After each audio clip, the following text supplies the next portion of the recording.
This is Sergeant Chris Richardson with the Tennessee Highway Patrol. Pedestrian safety is a two-way street.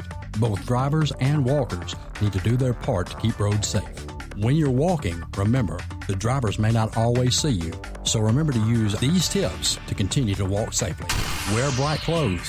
Always use crosswalks and obey signs. Lights and reflectors should be used. And finally, keep alert and do not walk distracted. This message brought to you by the Tennessee Highway Patrol. CJ Used Appliances, located at 3530 Jackson Avenue here in Memphis, Tennessee. Call them at 901-487-7882. CJ Used Appliances has the best prices in town. Sales and service, heating and air. Also the best appliances you'll find anywhere in the Mid-South. Refrigerators, microwave stoves, washers and dryers, deep freezers, dishwashers, whatever you need in used appliances. And folks, I'm telling you, they're the best used appliances anywhere you'll find. That's CJ Used Appliances, 3530 Jackson Avenue. All appliances come with warranty. You can call them at 901-487-7882. Again, 901-487-7882. CJ Used Appliances. Graphics Printing, located at 890 East Range Road in Memphis, a complete print shop for all your printing needs. They do it all: color copies, resumes, funeral programs, rubber stamps, full-color business cards, wedding and graduation invitations, and more. 30-plus years of quality work and service. They're open Monday through Friday from 8 a.m. to 5:30 p.m., located at 890 East Range Road in Memphis, Tennessee, 901-345-9294. Graphics Printing. CNS Motors Auto Sales, located at 2508 Summer Avenue here in Memphis, Tennessee. Call them at 901-323-8778. CNS Motors Auto Sales has been around since 1984. Go by and see Chris today for some of the best pre-owned and used vehicles in the city. They have SUVs, minivans, cars, trucks, whatever you're looking for in pre-owned used vehicles. Hey, you can find it right there at CNS Motors Auto Sales. See Chris since 1984. They will treat you right. Call them at 901-323-8778. That's 901-323-8778. 2508 Summer Avenue, CNS Motors Auto Sales.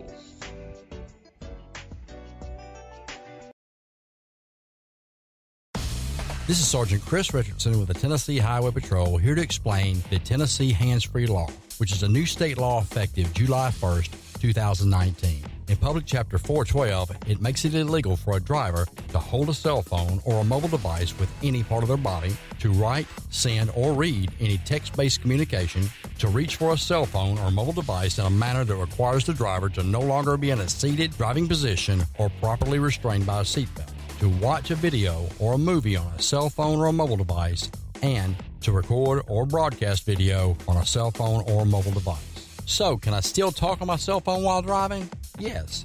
A driver is permitted to use an earpiece, headphone device, or a device worn on a wrist to conduct a voice-based communication. The driver may use one button on a cell phone or mobile device to initiate or terminate voice communication, and voice-based communication may also be used to send a text message. Learn more at handsfreetn.com.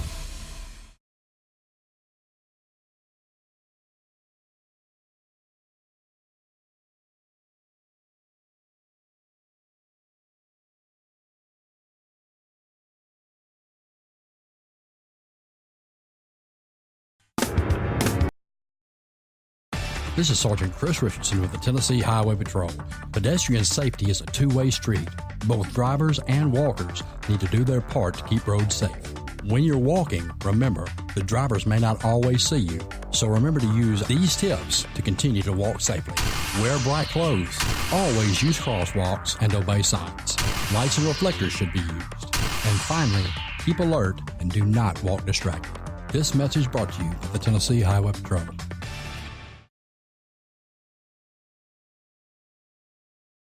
CJ Used Appliances, located at 3530 Jackson Avenue here in Memphis, Tennessee. Call them at 901-487-7882. CJ Used Appliances has the best prices in town. Sales and service, heating and air.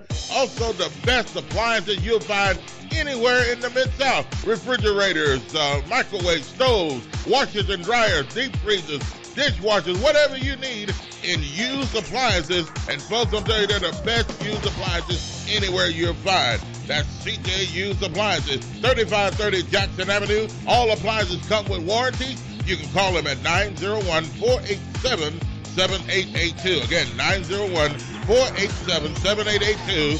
CJ Used Appliances.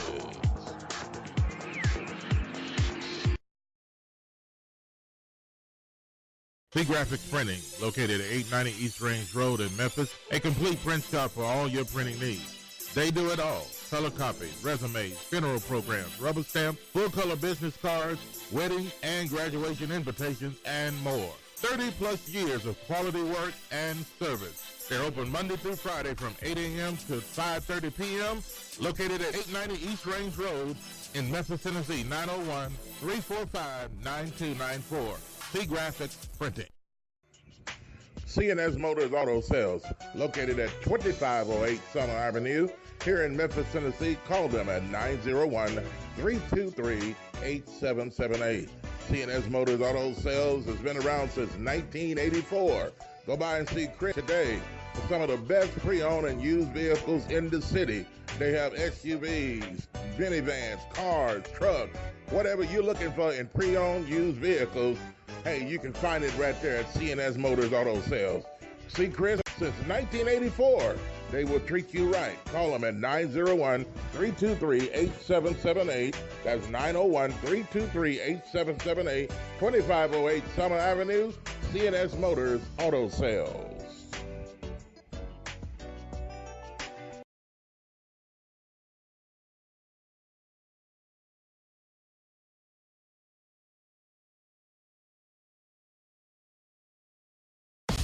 This is Sergeant Chris Richardson with the Tennessee Highway Patrol, here to explain the Tennessee Hands-Free Law, which is a new state law effective July 1st, 2019. In Public Chapter 412, it makes it illegal for a driver to hold a cell phone or a mobile device with any part of their body, to write, send, or read any text-based communication, to reach for a cell phone or mobile device in a manner that requires the driver to no longer be in a seated driving position or properly restrained by a seatbelt.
And good morning again, and welcome to TaalkBackLive in the morning.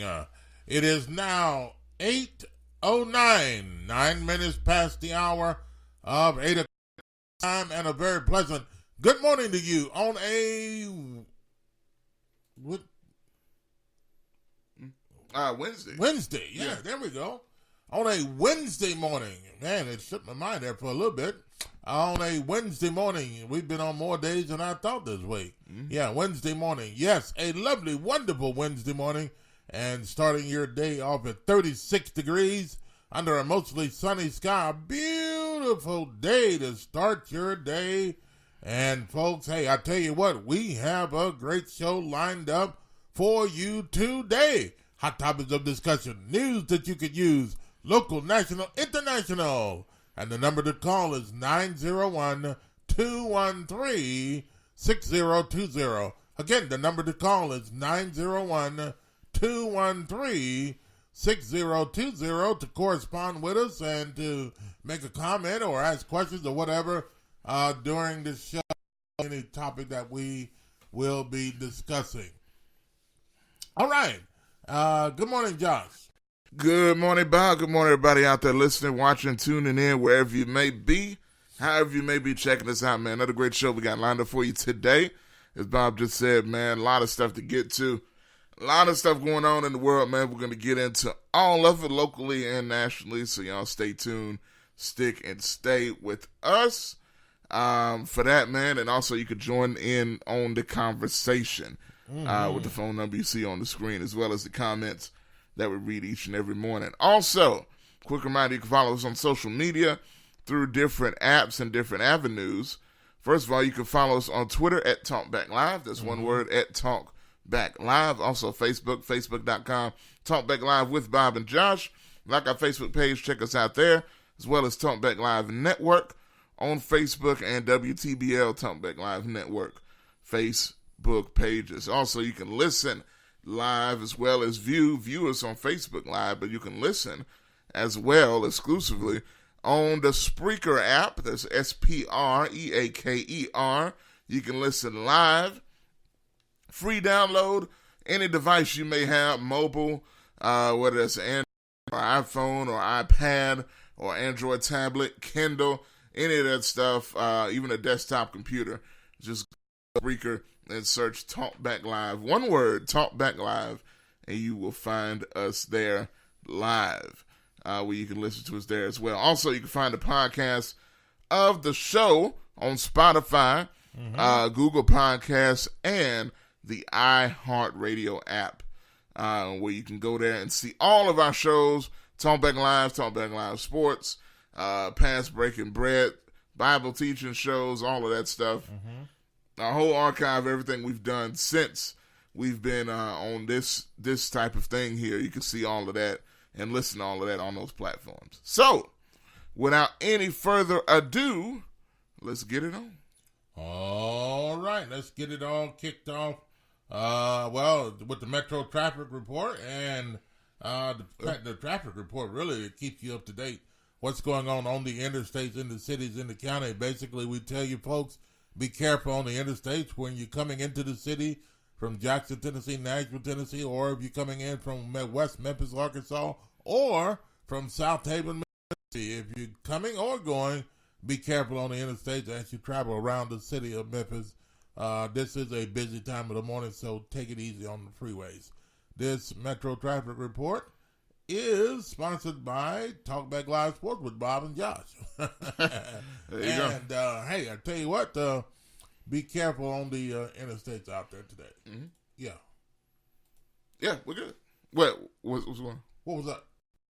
Okay, that's it. Yes. Okay, let's get it. All right, I didn't know you asked me. Let's get it on. Yeah, I'm ready. I am.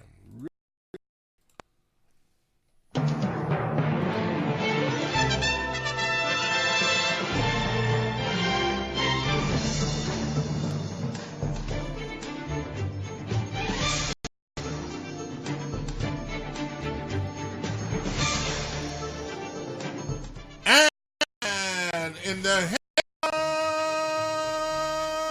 today, we've got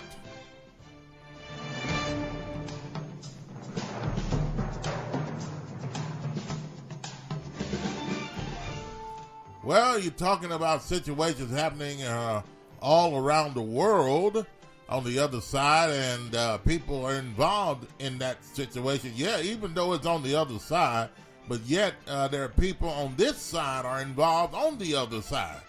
Well, we'll talk about that, and does it even make any sense?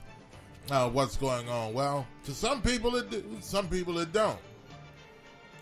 Also, new bill is being introduced. We'll talk about that.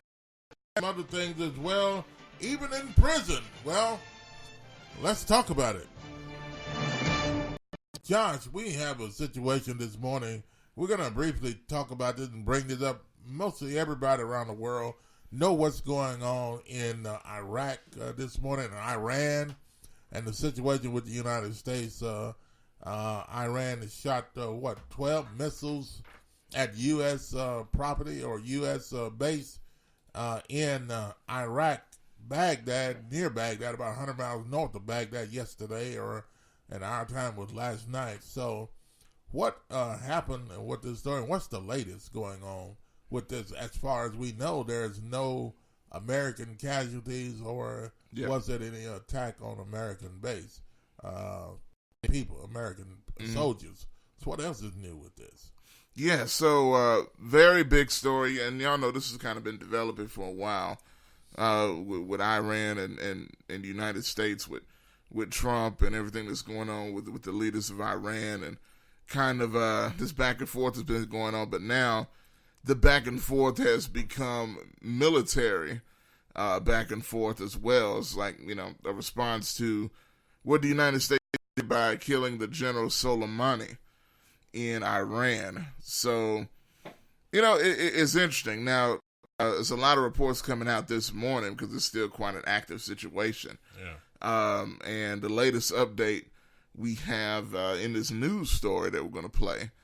And if you got any thoughts, you can definitely let us know on that as well. But here is the story that is providing what happened. In case you missed what happened last night, unless, it is entirely possible. We got all of that for you right here. Yes, indeed. And you ready with it? Yep. All right, take a listen to this, folks. And you have your, you can give your opinion, your comments on this, as well as the other topic that we'll be discussing today. Take a listen to this. Welcome to CBS This Morning. Iran's supreme leader says his country's revenge against the U.S. is not over after Iran's first military retaliation for the killing of General Qasem Soleimani. But the country's foreign minister says Iran does not seek escalation. Iranian TV says this video shows ballistic missiles being fired at U.S. troop locations in Iraq last night. More than a dozen missiles were aimed at the al-Assad base in western Iraq and a base in Erbil, two of the sites where American troops are located. President Trump tweeted last night well after the attacks and boasted, "We have the most powerful and well-equipped military anywhere in the world by far." Adding to the rising tension in the region, a Ukrainian passenger jet crashed outside Iran's capital overnight, killing all 176 passengers and crew. There were 63 Canadians on board, but no Americans. There are no indications right now this crash is related to the missile attacks. We have a team of correspondents covering the crisis in the Middle East with the latest developments, and we begin with Holly Williams in Baghdad. Holly, was anyone hurt in the Iranian missile strikes?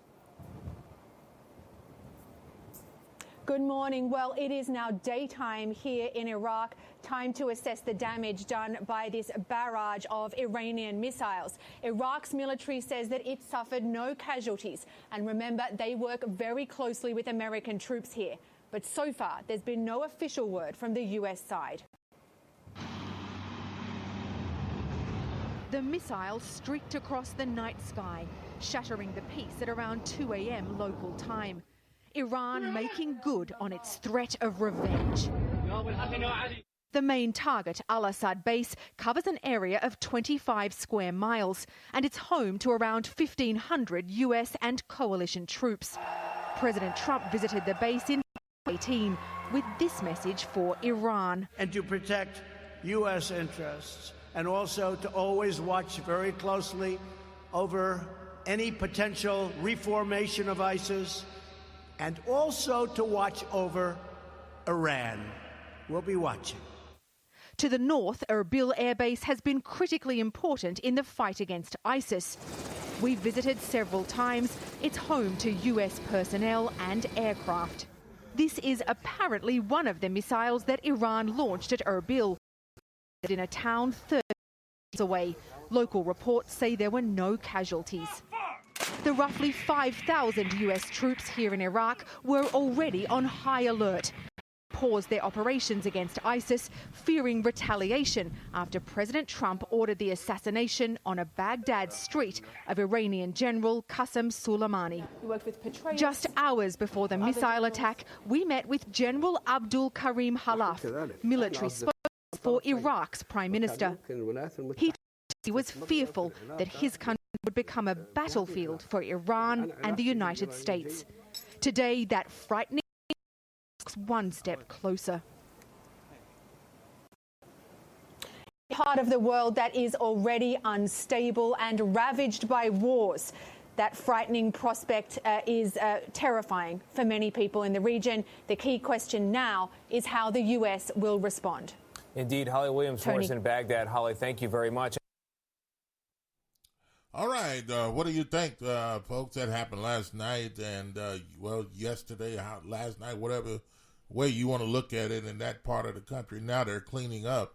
And also a jetliner crashed in Iran. Was it Iran or Iran? Yeah, the capital. As soon as it took off, it crashed and killed 178 people. All people on board were killed.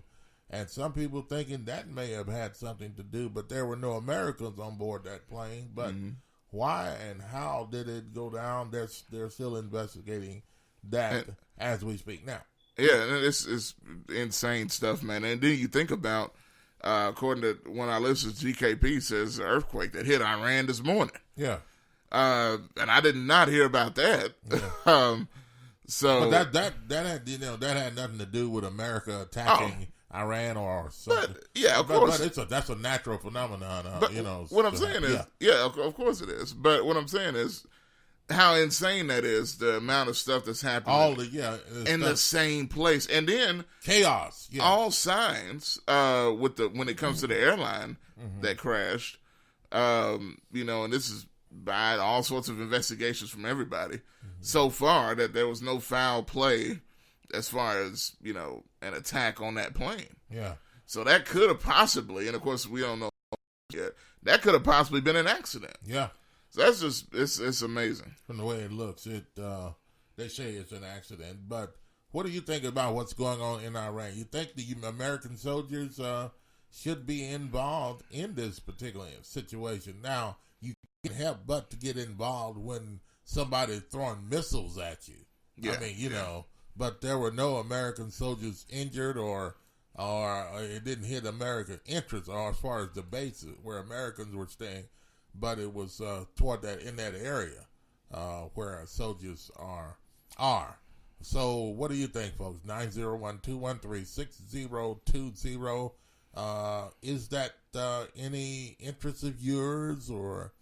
Well, you know what? Yeah. And I'll put it this way. I'm not saying. Should it be? Well, yeah, and I think that's a good question. I think for most people it is, because I don't see how it couldn't be, especially with war and things of that nature. But should people be panicking as much as they are? Well, I wouldn't say panicking, and they shouldn't panic. I think, but people they should have interest in. Well, no. What I'm saying, there is if you look at social media, that people are tripping and panicking. Yeah. And freaking out. And I think a lot of that has to do with the fear that, that there's a president that's kind of, that could shoot off the handle. Now, look, and I'm not saying that's a fact or not, but what I'm saying, I think that's the perception. Yeah. When they see the United States and fighting, and then you look at the president, people kind of, and I think there's people helping people to freak out. But they have to understand too, he's not just the president that's making these decisions. He's got people around him that help him do that. Secretary of State, Secretary of Defense, and so on and so forth, Vice President, and all those other people that are there to generals and all of that help him make those decisions. So he's just not making those decisions himself. And that's a good thing. And then probably in situations like that, it has been known that former secretaries of states and presidents and other people assist the sitting president at the time. in situations like this and give ideas and things of what to do and how to do certain things so that they could carry these things out. So what do you think? A lot of people, just because of this, they jump on Donald Trump and say, well, told you he shouldn't be in office. So, we have to protect ourselves somehow. Just because he's Donald Trump and the situation's going the way it is, you think he should do nothing? I think if he did nothing, people would complain about him not being in office. So if he's making decisions now as president, so hey, we just have to just pray and then allow the president to make, and those that are in leadership to be able to make the right decisions in this. And then, some people say, well, the boys and girls shouldn't be going to war. Well, that's what they're there for. United States military. If they don't know and understand what that is, then maybe they shouldn't have signed up for it. But I'm not saying that, you just send people to war just to be sending them. But, you have to understand that's what this is for. When you sign up for the military, you're leaving yourself available to be available for war. That's what it's all about. That's why they get paid to be available in situations like this. So, and I understand nobody wants their son or daughter or niece or uncle or nephew or whoever sent into war zones and sent into battle. Nobody wants that. But, this happens and we have to be readily available to be able to go into battle. Now, in situations like if we have somebody that don't know what they're doing and just send people into war just to be sending them and things like that, yeah, we'll be dealing with a fool. Mm-hmm. But you have someone that's sitting down listening to other people that are around him that know about military and all that other kind of stuff. Then then that makes a difference. So, but at any rate, 901-213-6020. Yeah. And I'm gonna throw this out real quick. Last thing about it, because I do want to move on. Like you said, look. Here's the thing. I think people really need to look and get the facts for themselves. Because if you go on and follow a lot of what's being said, and look, y'all know I'm not the biggest fan of the current president, but as far as some of the things that have happened so far, I am not going to say everything that's been done has been wrong. I can't say that, in my opinion. You can't sit here and be scared of conflict. You know what I mean? That's just is what it is. So that's just my quick thoughts on that. I'm not going to get too much into it. Yeah. Okay. All right. And got comments coming in on that as we speak, and people are coming in. Good morning, Jay, GKP. Greg, good morning to you, sir. Frankie, good morning to you and your comments that are coming in. And Kelly, good morning. James Midget up in, I think, Illinois. Good morning. Mm-hmm. Checking in with us this morning. And all of you that are still checking in, phone lines are open as well, 901-213-6020. And as I said, if you want to make comments on this military situation that's going on in Iraq and with Iran, you're welcome to call and make comments on that particular situation. And I think we should allow you to talk about that. That's a part of our life. That's definitely, absolutely. The United States and having soldiers there. All right, Josh, there's a new bill that's being introduced based on sex at birth. Yeah. Wow, and that's in the Tennessee legislature. What's going on with this new bill, and what is it about? Well, it's interesting. So, what we got today, and this is something that we've talked about in different areas when it comes to transgender athletes in school. You're seeing more of a trend of that happening around the country, right? Where in different sports, whether basketball, football, track and field, wrestling, all of those sports and even more, where transgender athletes are becoming more prevalent, but they're also causing problems because a lot of people feel that's not fair. especially in situations where you have men that are saying that they're women, Right. and competing in female sports and dominating those sports. Yeah. Whether, like, I've seen it in track and field, I've seen it in wrestling, going undefeated and stuff like that. So look, if you're a man, be a man. Yeah. Yeah, you know, the worst thing is a man being a woman. Not state obvious, but want to be a woman. Yeah. And that type of thing. So if you're a woman, you ought to want to be a woman. Don't try to be a man, you know, and growing a beard and looking all rough and everything, cutting your hair down to nothing. But anyway. But the story here, yeah, in this particular instance, it involves the state of Tennessee. Mm-hmm. And they're considering a new law. And look, if you're a man, just like Bob was saying, if you're a boy, and if you're a girl, you need to compete under the sex that you were born. Absolutely. So that's a new bill that's been introduced. Josh, you got anything to play on that? Yeah.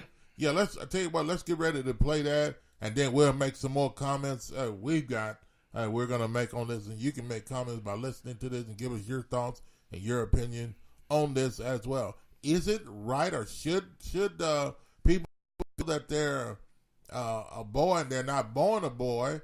Should they compete as a boy, or should they be recognized as a boy if they weren't born a boy? Mm-hmm. And why? Well, you know, let's talk about that after we come back and take a listen to this. Josh, you ready? Mm-hmm. All right, folks, take a listen to this and tell us what you think. This is about ignorance, hate, and discrimination. Chris Sanders with the Tennessee Equality Project is talking about a new bill introduced by State Representative Bruce Griffey. The bill would require Tennessee student athletes to participate in sports based on their sex at birth. It is insulting to trans youth. It is an attack on them.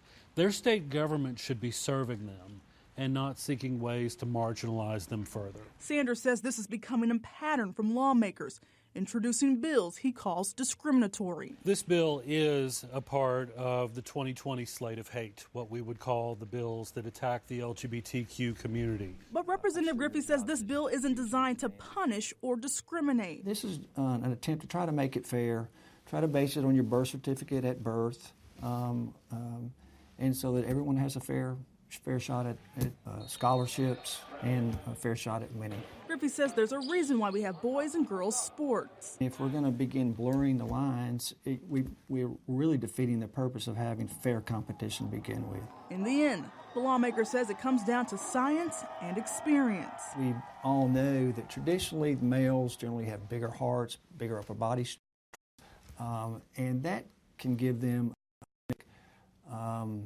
advantage when competing against women in a number of sports. If schools are caught willfully violating the guidelines under the bill, they could lose state funding, be disqualified, and forced to pay a $10,000 fine. The issue is animus and lack of understanding of the trans community. Kelsey Gibbs, News Channel 5.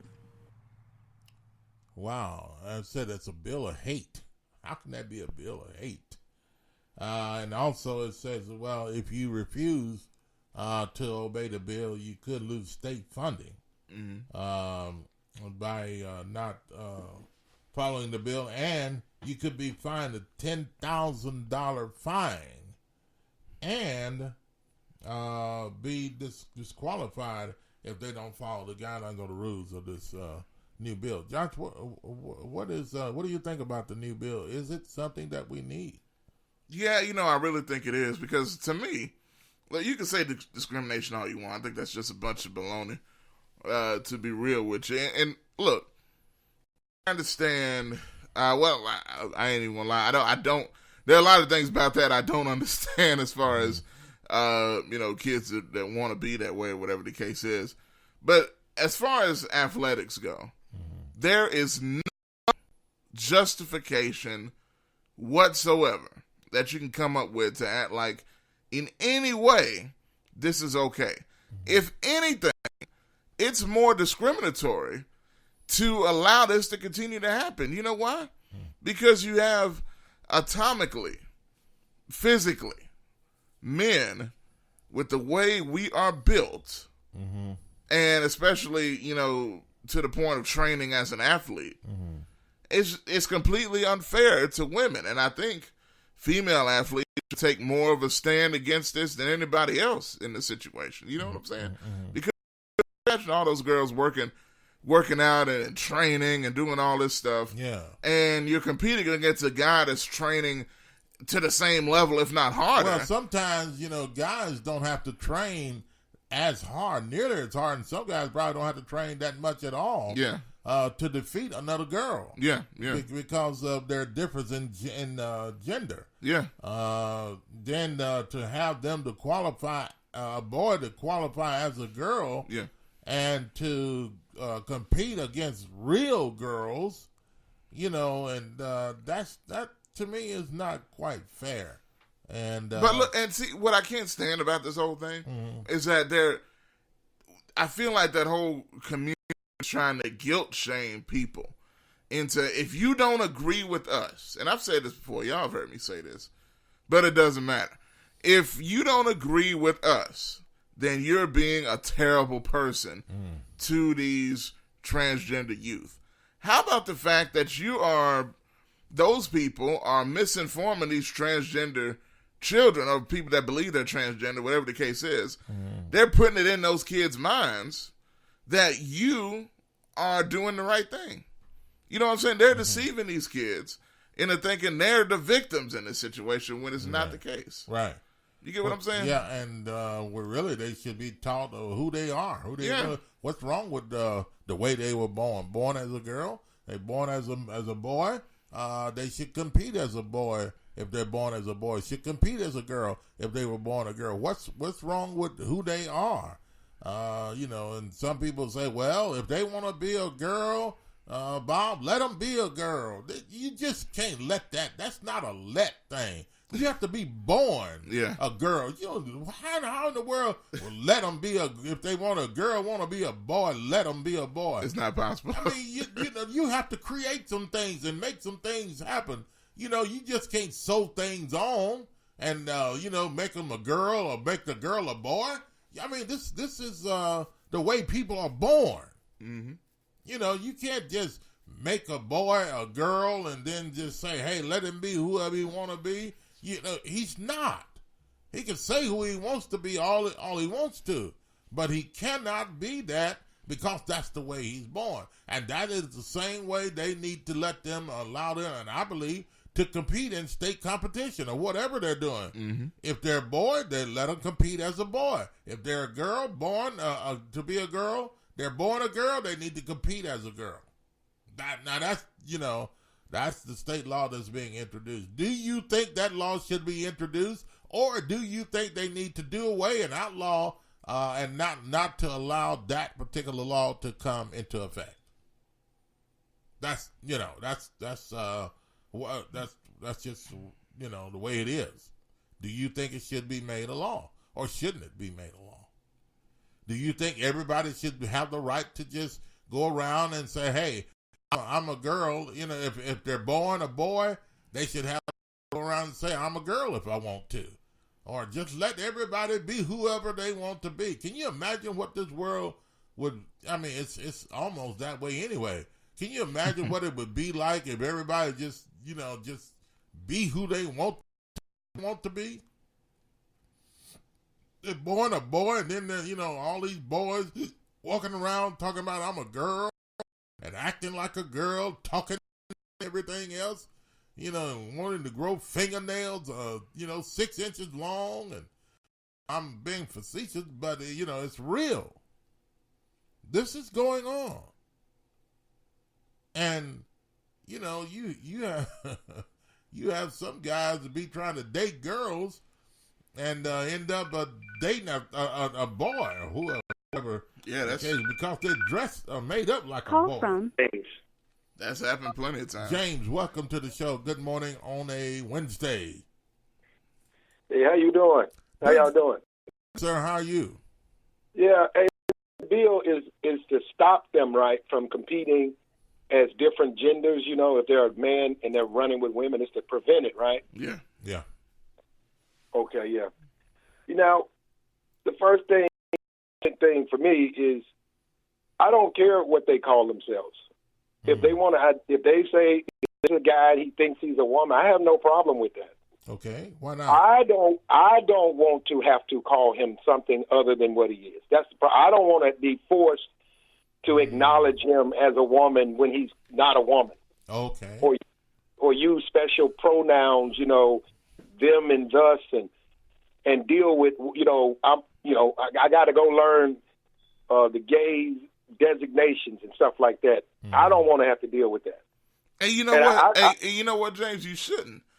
I don't think you should have to be forced to do that. Like this whole crap, and I'm gonna go back to. I'm not gonna go on a rant that I could go on, but this whole crap about eliminating she and he, and her and him from the English language. To do that now, you got states that have literally put into their language that you can't use gender specific identity words like him and her and his. And instead use they and them, like what you just said. That's a real thing that's going on. That's crazy. Crazy. Yeah. Well, it's because it's an agenda. See, you can't have that. It's you either going to be heterosexual or you're going to be homosexual. It's not going to go both ways. Mm-hmm. It's not going to work. So in your attempt to try to say, okay, well, let all people be together, you got to eliminate heterosexuality, and that has to go out the window. And if you eliminate heterosexuality, then you have to get rid of females, because to them, they have no purpose. Mm-hmm. They really serve no purpose. I'm being serious. Women serve no purpose for the homos. What would a homosexual need with a woman? Explain that to me. Yeah. I mean, other than a friend. I'm saying, so that's what you see. It's always an affront on the female. It's like, okay, I want to go run with the women. Why? I want to go dress up like a woman. Okay, why? You see what I'm saying? Yeah, but it's all about. But the male, he can go dressed up like a woman and act like a woman all he wants, but that doesn't make him a woman. He's I guess being classified in another category because he can't be a woman. I agree with you, Bob. But see, the way you think and the way I think, they got to change it. They got to change that because they should be allowed. That's what I'm saying. That's the whole point. If they designate themselves that, you have to acknowledge it. And that's the problem. Because I'm saying, I don't care if he thinks he's a woman. Mm-hmm. I don't care what he wears. And to be honest, I really don't care what bathroom he uses. It's really not my problem. Because I'm going to use the man's bathroom. That's the issue he has. Right. But he wants me. See, that's my problem. Now he wants me to acknowledge that. Running the problem because I should be free too. He's free to do all of that other stuff. Why can't I be free? And if you look up the definition in the dictionary, right? Mm-hmm. The definition of a woman, it is an adult human female. Mm-hmm. That's the definition of a woman, an adult human female. They have decided, the LGBT or whatever community, that they want to change that. They said that's hate speech.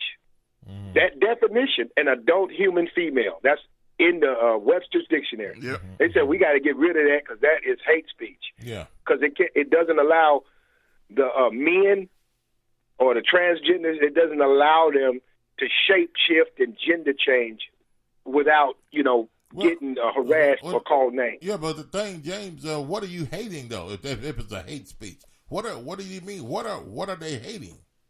They're saying that because it says it's an adult human female, it's preying on their rights to be a woman, to identify as a woman. It's nuts. It's stupid. Yeah. It's stupid and it's nuts. And look, I understand. Some of these folks I really think have honest problems that think they're this or that or whatever the case may be. But one of the big problems now is that society is accepting that as a real thing. So you're embracing these people that have these identity issues, right? And saying, no, you don't have an issue. You just want to be who you really are. So why, and that's why I can't stand and this may come off as an attack on modern society, because it kind of is an attack on modern society. Look, I can't stand the phrase, and Bob, I don't know if you've heard this or not, a phrase called, everybody has their own truth, right? What does that mean necessarily, your own truth? In other words, whatever you say, and I know what it means, but yeah. Don't whatever is right. Let's say, for instance, the Bible. The Bible. Don't say the Bible's right. That's just your opinion. I can say it's wrong. I can say this. It doesn't matter. So that's not anything that's right. Well, put it this way. Okay. Because I get what you're saying. It's more like when you say the Bible, like, say, well, that's your truth. But my truth is that it's wrong. Yeah. Your truth is that it's right. Yeah. So nobody's wrong. No, that doesn't make any sense. You can't. That's not how life works. That's not how life works with anything. But go ahead, James. I've heard that rebuttal where they suggest that the Bible's wrong because Jesus is love, and this is about love, and so everything is about love, and but see. Selectively. My issue is not from a religious standpoint or whatever, or from even trying to stop them from doing what they're doing. My issue is they don't want. If you really study it, they do not want women. They don't want women. They don't want them. They want and they want to get rid of masculinity. Which they call toxic, which is not. Which they want you to get rid of masculinity. And they want you to get rid of women. And that's fundamentally like two things that I figure that's a man. I don't even understand what you're saying. You don't want men. Yeah. But they do want men they want the men as physical beings, but they don't want the masculinity. As far as women, they don't even want them physically. Women, you need to stop being so toxic and so masculine and accept us as your women. That's basically the whole agenda. What? Oh. I know it's ridiculous, but that's what it is, man. Look, my mind about to explode with everything you just said, but I understand what you're saying. But, all right. I mean, now, if you think about it, just really break it down. That's what they're saying. Yeah. Okay. All right, James. It ain't gonna work. It ain't gonna work over here ever. No, yeah. Look, hey, I'm fighting with you, brother. Yeah. All right, man. Thanks for the call. All right, man. All right, 901-213. Lord. 6020. And look, we laugh, but you see it, man. It's real. You see what's going on out here. Crazy. It's nuts. Yeah. Greg says it's a shame that there even needs to be a bill for this. Yeah, I know, right? Yeah. I mean, common sense. What bill? I mean, what do they need to vote on? Well, and then there's people fighting it too. So hey, you should let these women compete with the boys, and boys compete. It's dumb. Man. I mean, back in the day, still is there a lot of places. I mean, if you go in the high school and you compete in boys basketball sports, then they have a girls basketball team. If you're a girl, you go and play girl basketball. I mean, that's just a difference there. I mean, it's obvious. And look, to me, it's even bigger than that, though. Because, see, I think almost the bill may be underplaying what's going on here. This isn't just a fact of boys wanting to play with girls in their or vice versa. They want to be. They want to be girls. And they're claiming they are girls when they're not. And beating all the girls at this point. Boys got to understand, you too hard. I mean, you can't be soft enough to be a girl. That's created for girls to be. I mean, another man touch you is just like touching an alligator. You can't be that soft. I mean, you're just different. Your skin is different. The way the touch is different. Your eyes are different. Everything's different about you.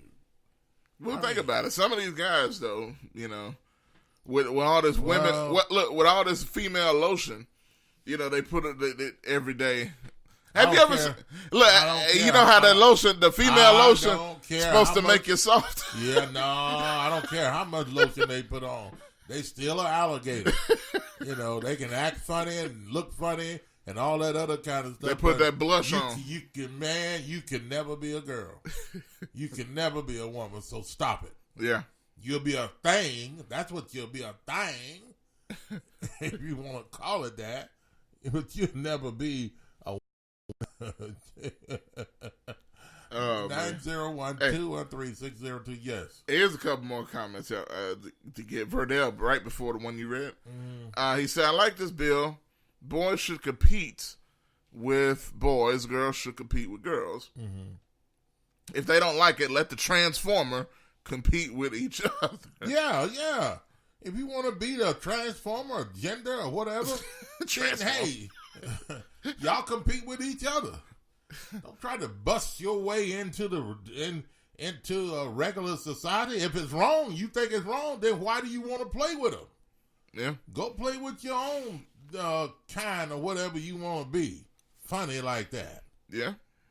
You know, so hey. And somebody has a solution here. Yeah. Jed says, I have the solution. Yeah. You are a man, but you say you identify as a woman, right? And you're an athlete, right? Well, I have good news for you. Since you're so strong, fast, and athletic, you get to compete with the boys. Now, what woman athlete wouldn't appreciate that? Yay. Now get the out of here. Okay. But I mean, I don't know. See, here's the thing. Real women are looking for real men. Yeah. They're looking for half-hearted men and all that other kind of stuff. I'm not going to go there. Okay, I wish I had this picture. Look, I just thought about this, and I'm so upset I did not have a picture, because this happened during the break or whatever, or at least when I noticed it. But here it is. I'm going to bring it up. There was a magazine cover with a popular celebrity that was a singer, Pharrell Williams. Some of y'all may know that are listening. He did the song I'm Happy. Let me see. Depending on who this is, I know we got a caller. Call from Hank Russell. Hank, welcome to the show. And Hank, hold on just a minute, Hank. 1 second, Hank, because I want your thoughts on this too, Hank, what I'm about to say. So, and you know Pharrell, right, Hank? You've heard of Pharrell. Talking about Pharrell Williams. Yeah. So, okay. He was on this magazine cover. And the title of the magazine was The New Masculinity. New Masculinity. And he had this outfit, was essentially a dress on. Real flowery and flowing, like a gown. Which I've never seen him wear nothing like that before. And he says how he is coming to terms with what is the new masculinity in today's era, how everything is evolving and transforming our understandings of what is and what isn't. Yeah. And this, that, and the other. So what I'm saying is I feel like society is trying to change what being a man is. You know what I'm saying? And that's just me. But go ahead. Yeah, Hank. a man wearing flower dresses. Women don't wear dresses with flowers on them anymore. I mean, come on, man. That's just, you know. Go ahead, Ray. And here's the thing. Like, as far as you go to countries. They got those kilts, right? Yeah. They got those kilts. That is a form of masculinity over there. Yeah, that's a male outfit over there. Yeah. Right. But to me, this is not masculinity. This is a form of rebellion. You're just doing it to be rebellious. Good if you point, were honestly, if I here's the thing about it, would I have if I really thought this was a new form of masculinity, I wouldn't have no problem with it. But the problem with me is that you're doing it because you want to stand out and you want to be the center of attention. I mean, I don't know any other way to put it. So to go against has been, if you're wanting to do it to go against what has been traditionally used, like for men to wear pants, then I got a problem with that. I really do. I don't have a problem with, like I said, there are many forms of masculinity, that things that men do in other countries or even in other cultures. You go to Hawaii, they wear these almost like kilts or whatever, but they're tighter around the man's waist. Mm-hmm. That's just their culture. But come on, man. I mean, this is America, and honestly, like, what culture do we have in this country that is, I mean, think about it, man. You're African American, Bob, but do you really wear, like, the traditional sense of what Africans wore, hundreds of years ago? No. We've all been in this country long enough. We have our own style of doing it. And part of it is that men wear slacks and women wear dresses. Yeah. Mm-hmm. Yeah, straight up. Yeah. Yeah. Anyway, that's another story for another day. I know what you want to say. Yeah. But now, let me get your thoughts take on this. We were talking about the the transgender situation with athletes, right? And, right. Where there's this bill that Tennessee's trying to pass where you have to play the sport where you were born, essentially. Meaning, like, if you're born a boy, you have to play male sports. If you're born a girl, you have to play female sports. And genders, that are men that are saying that they're women competing against other women in wrestling and football and basketball and track and field and dominating those sports because physically they're still a man. Yeah, absolutely, they're still a man. Right. What do you think about that? What do you think? I mean, what do people think they do? Cut their hands off, put women's hands on them, and that type of thing? They become less fragile or feminine, or no? I mean, they're still rugged. No, and here's the thing about it, and I've actually been approached about this. Is that all right? Josh? You might remember this. There was an MMA fighter, female MMA fighter, that turned out to be a transgender that was winning titles on the independent circuit. I think Cyborg, right? If I'm not mistaken. No, it wasn't Cyborg. It was another one that nobody had ever heard of. I'd never heard of she or he.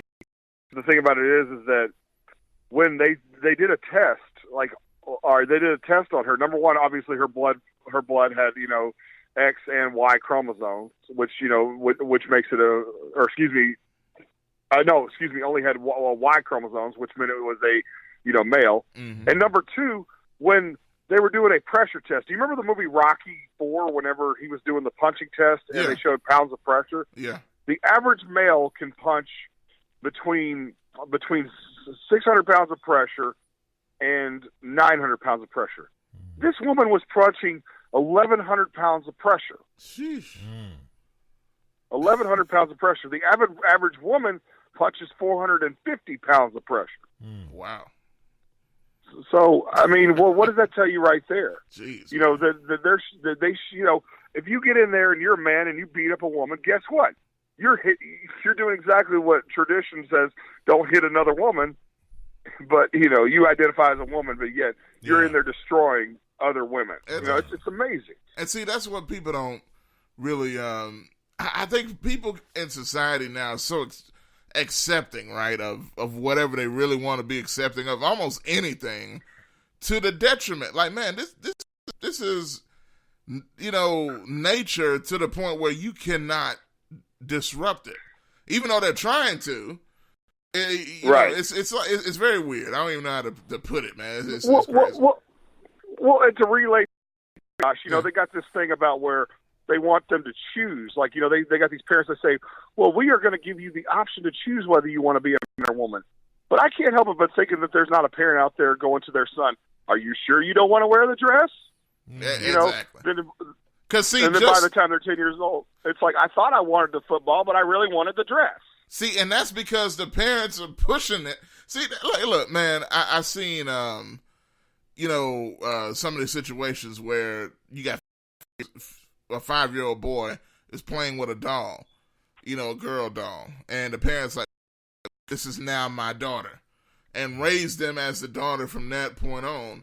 That wasn't the child's choice. The child is being a kid. He don't.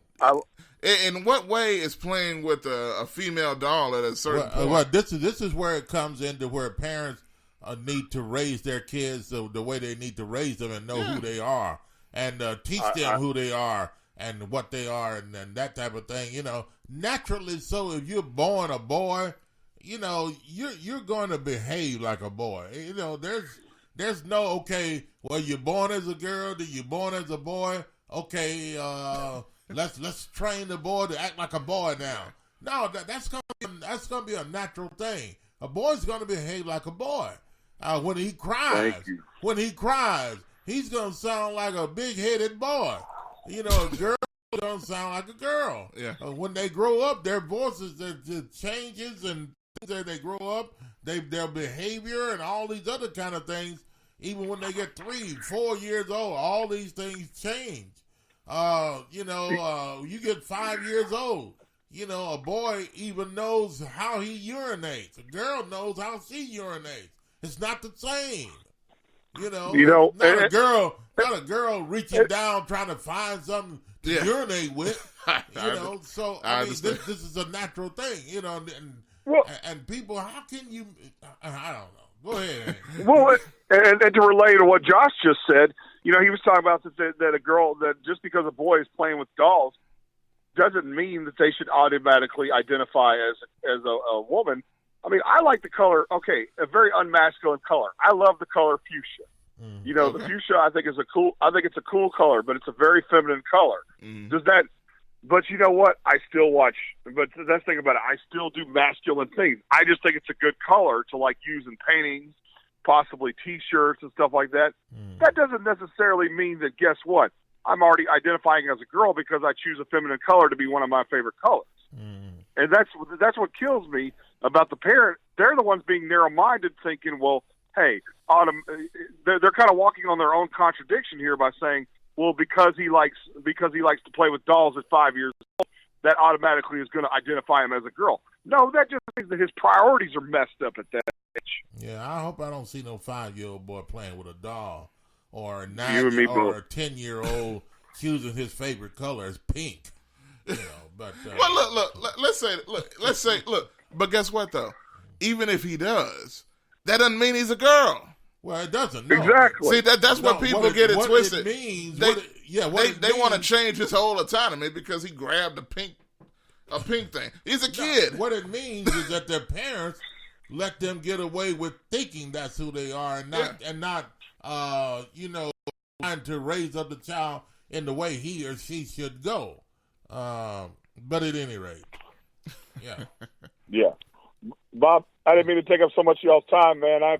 You're good, man. Appreciate it, brother. No, you did good. All right, man. All right, y'all take care of yourself, okay? You too, man. You too. Thanks for the call. Happy New Year to you. All right, Happy New Year, fella. All right, guy.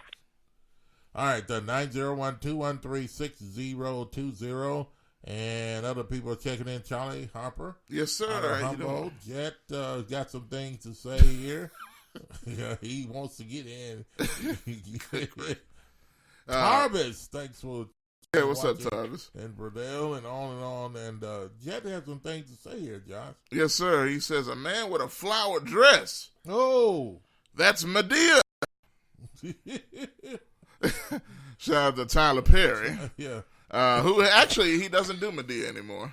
He said he was going to, he's through. But now, did you get that other comment, Jetman? He said, I have this. Oh, yeah, you already did. Yeah, I read them. But there is another one after that. The Medea, he said there's another. Okay, yeah.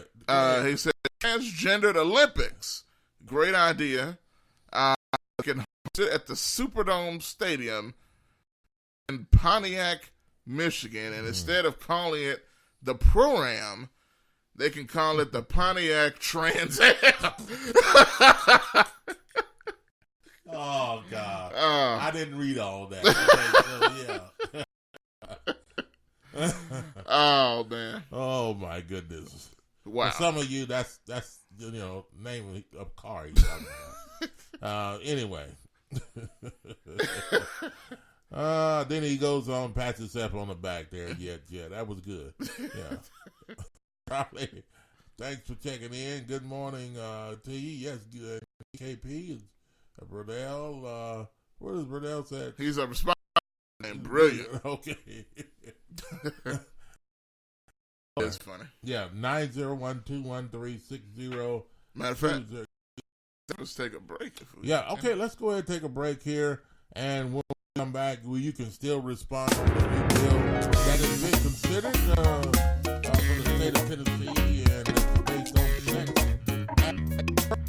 We take a guy this morning, a boy at work, a boy always. You think a girl is born a girl at birth, she'll be a girl always. Or you think that she's in the middle of the stream, there's no changing. How are you going to...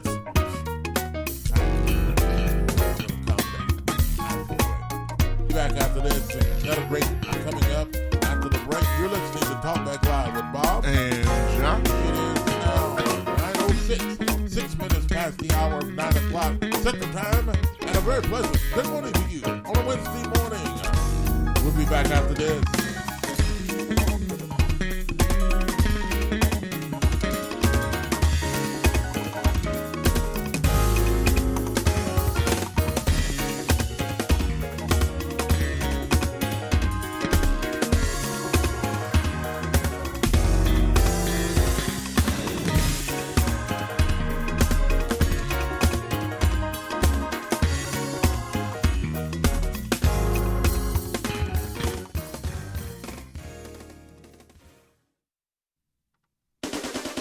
You're listening to Talk Back Live with Bob and Josh.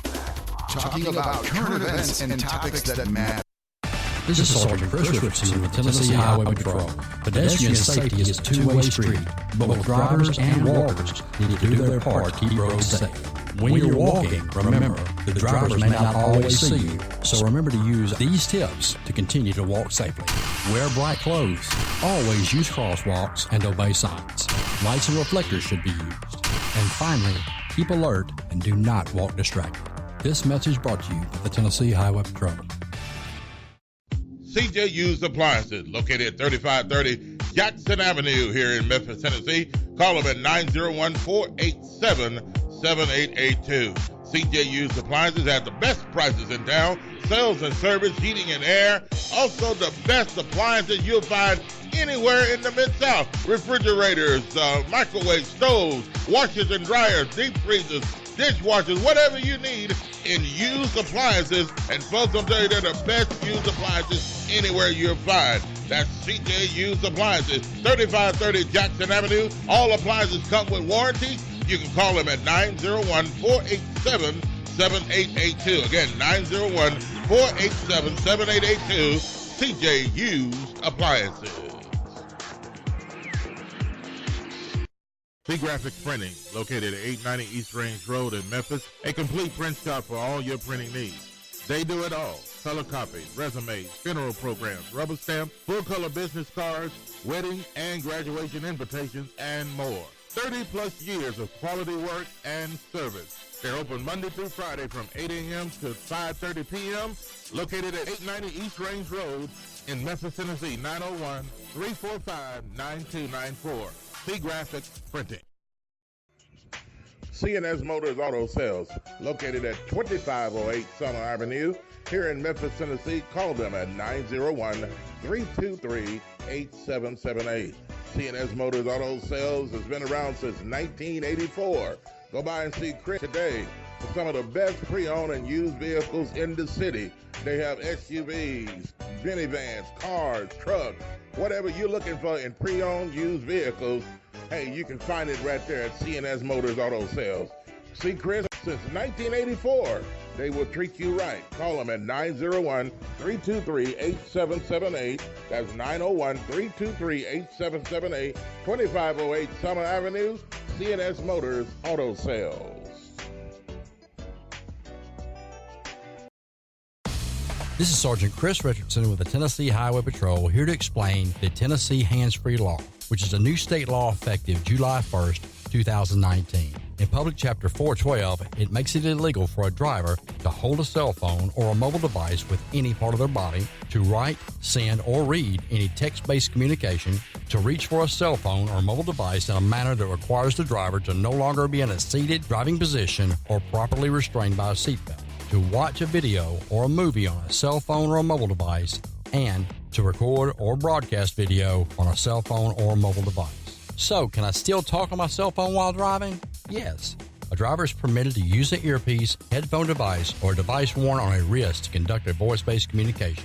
Driver may use one button on a cell phone or mobile device to initiate or terminate voice communication, and voice-based communication may also be used to send a text message.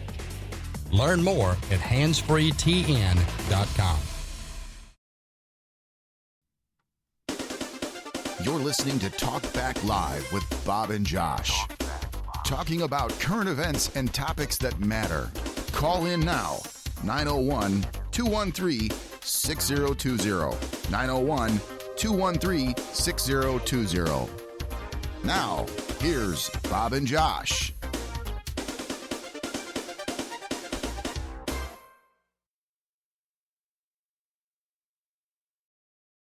This is Sergeant Chris Richardson with the Tennessee Highway Patrol. Pedestrian on a Wednesday morning, and yes, a lovely, wonderful Wednesday morning, and started your day off at 36 degrees. Gonna rise to gonna be pretty nice today. Yeah. Gonna get around 62 degrees, 63 degrees, somewhere around there. And mostly sunny today. Yeah, it's going to be pretty warm. Time to pull out the shorts and the short sleeves. Oh, no. Tan lotion. No. None of that. Not quite.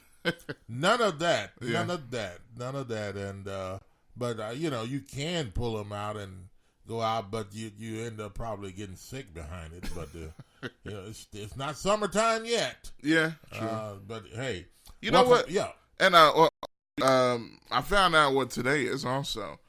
It is it was 17 years, and it's 2020 now. So, it's the 20-year anniversary of the Music City Miracle. City Miracle. You remember what that is? I know only Titans fans really know what that is. Oh, yes.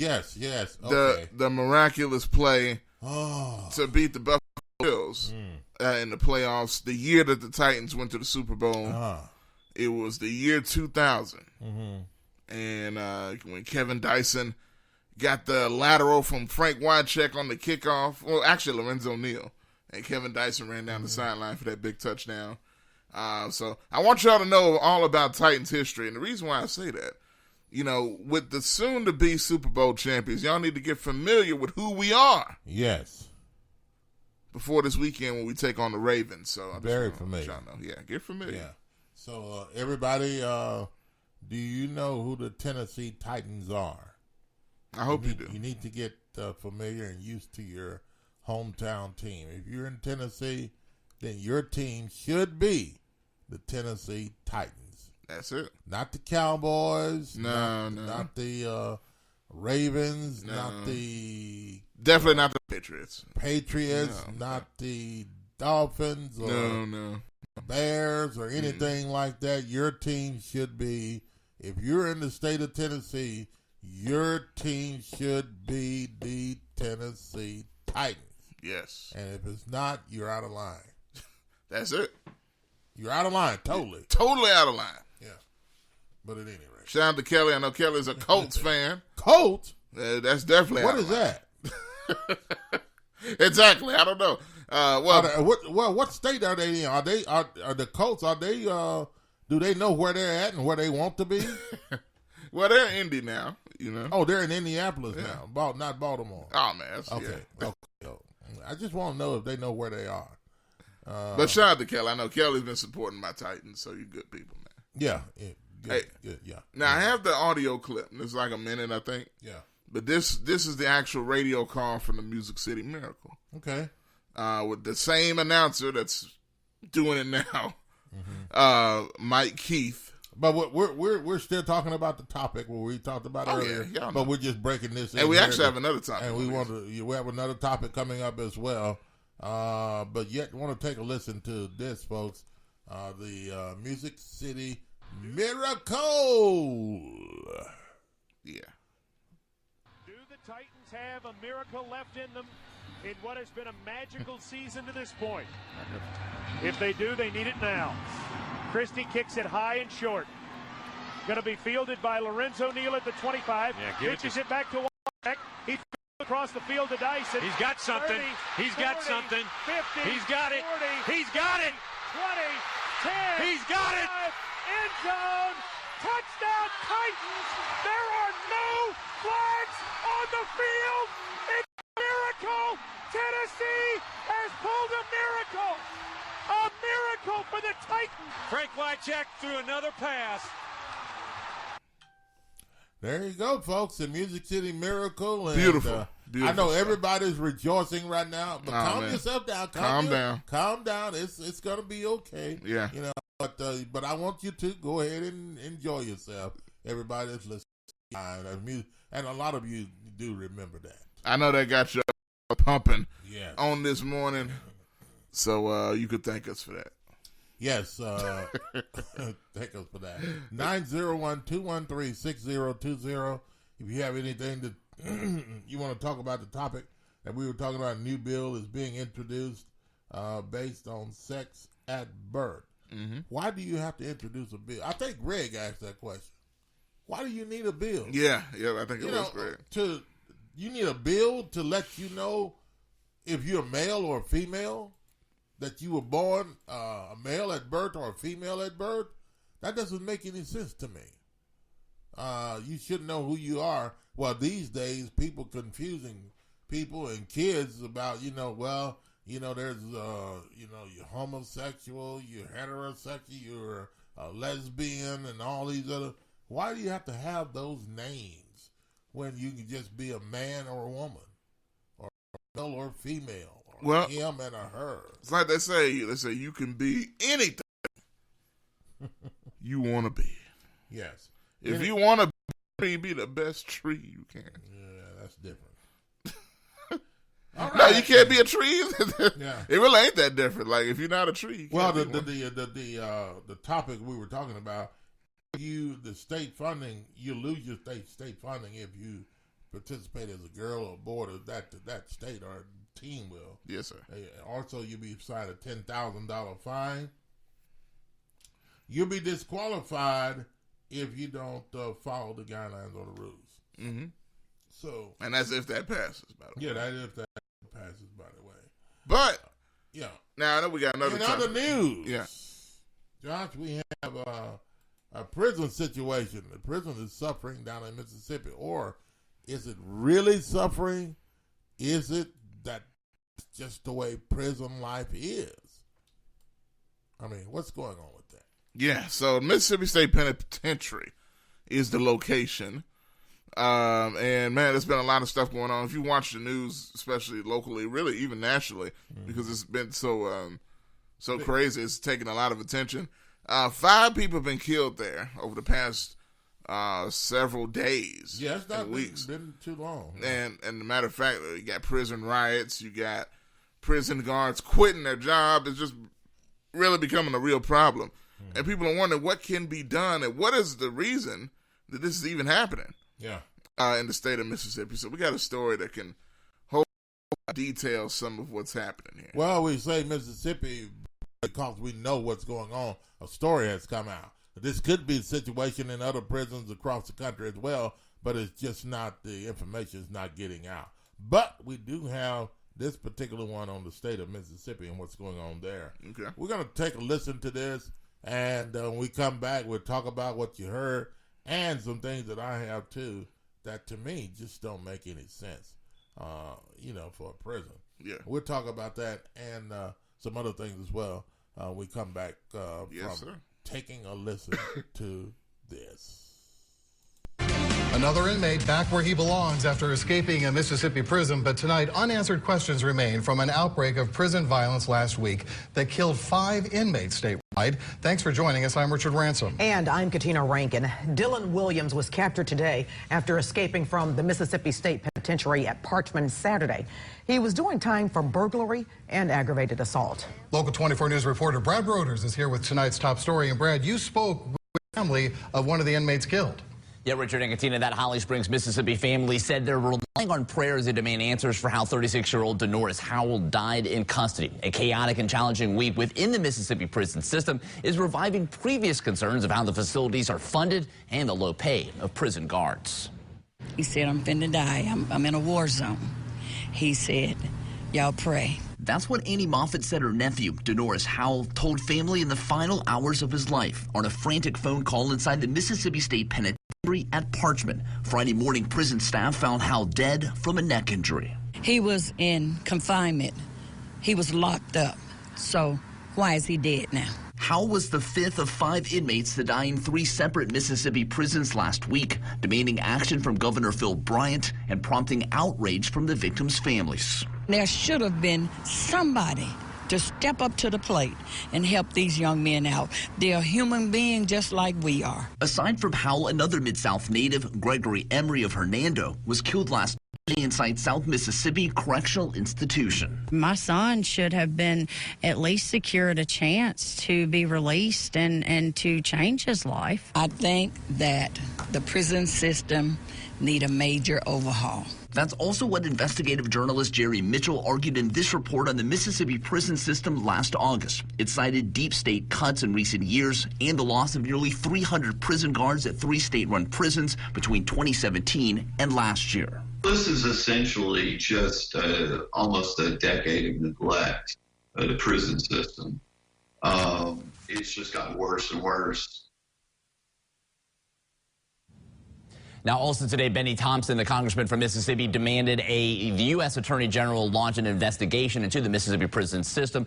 Governor-elect Tate Reeves hasn't announced who will be the new commissioner of the Mississippi Department of Corrections when he's sworn in later this month. I asked his office today for an update on those plans, but didn't hear back. Reporting live in the studio, Brad Broders, Local 24 News. All right, Brad, thank you. We not only broke this story, but updated as well on new developments on our local Memphis app. Make sure you download it from Apple Store or Google Play. All right, there you have it in the prison in Mississippi. Somebody said it needs to overhaul the prison system there. Overhaul for what? I mean, you overhauling, what are you overhauling?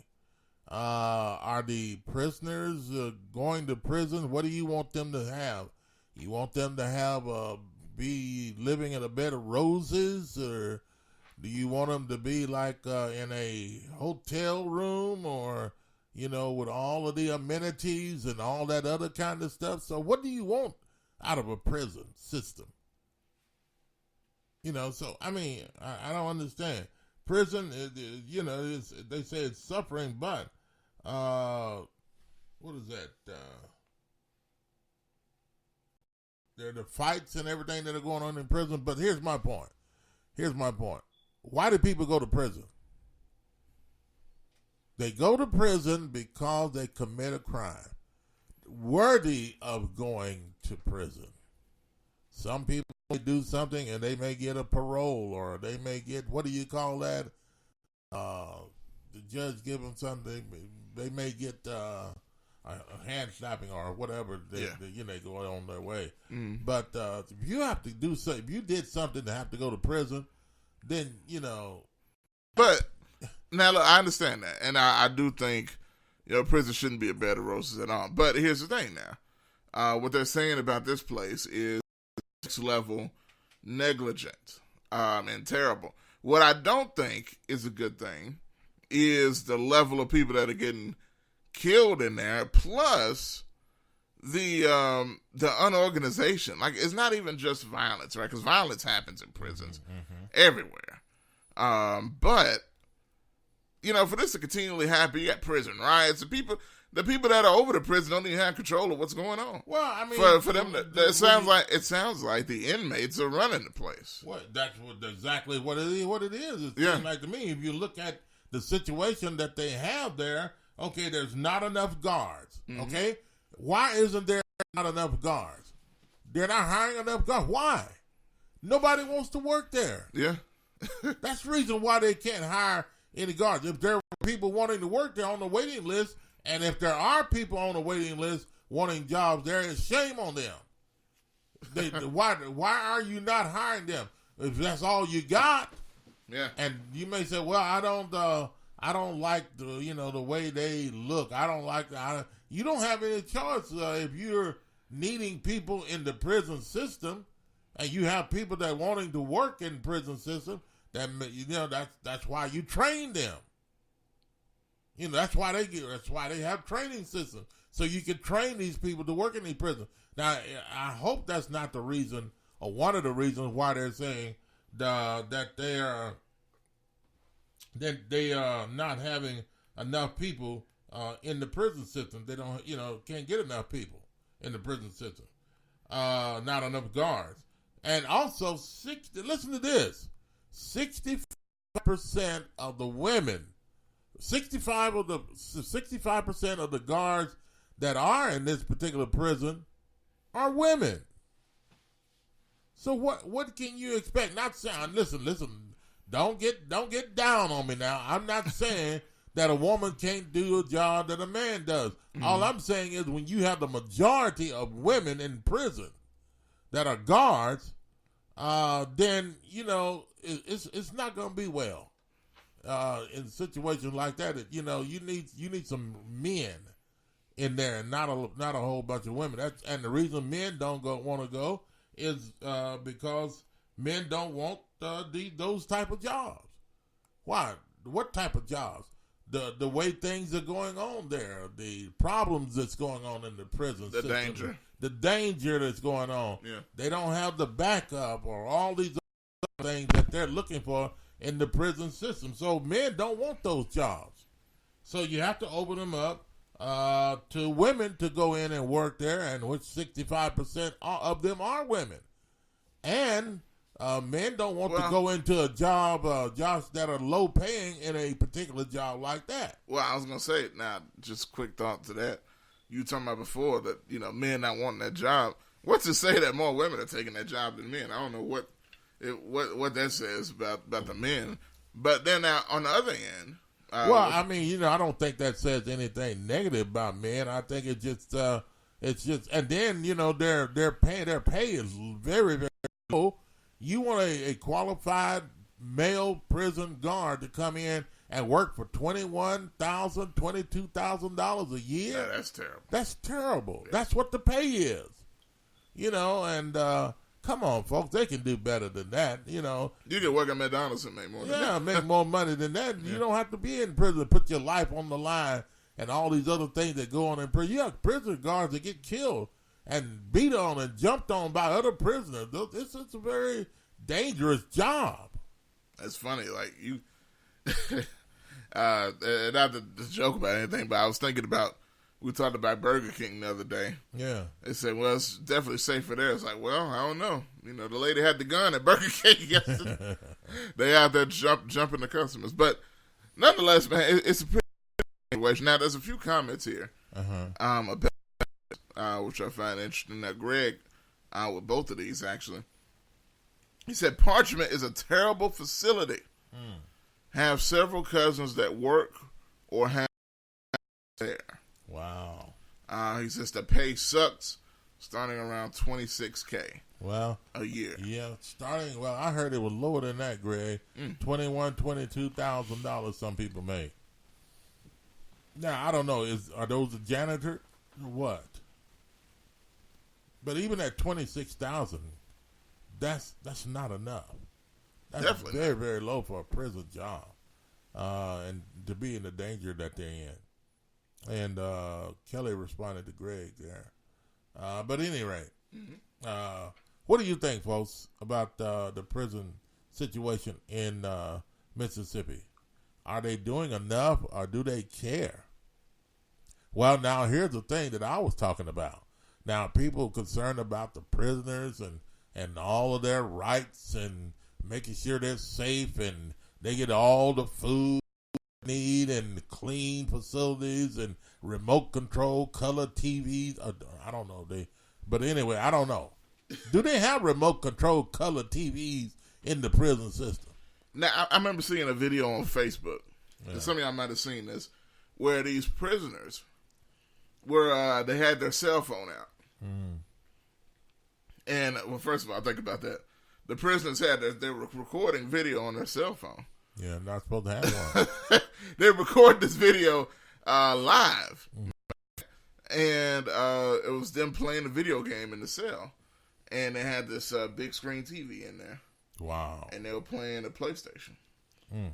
Now, I don't know if you can, purchase those things. Or if they purchase them, Why? How are they in the jail? They're not supposed to be there like that. I didn't think so, unless they can bring what they want.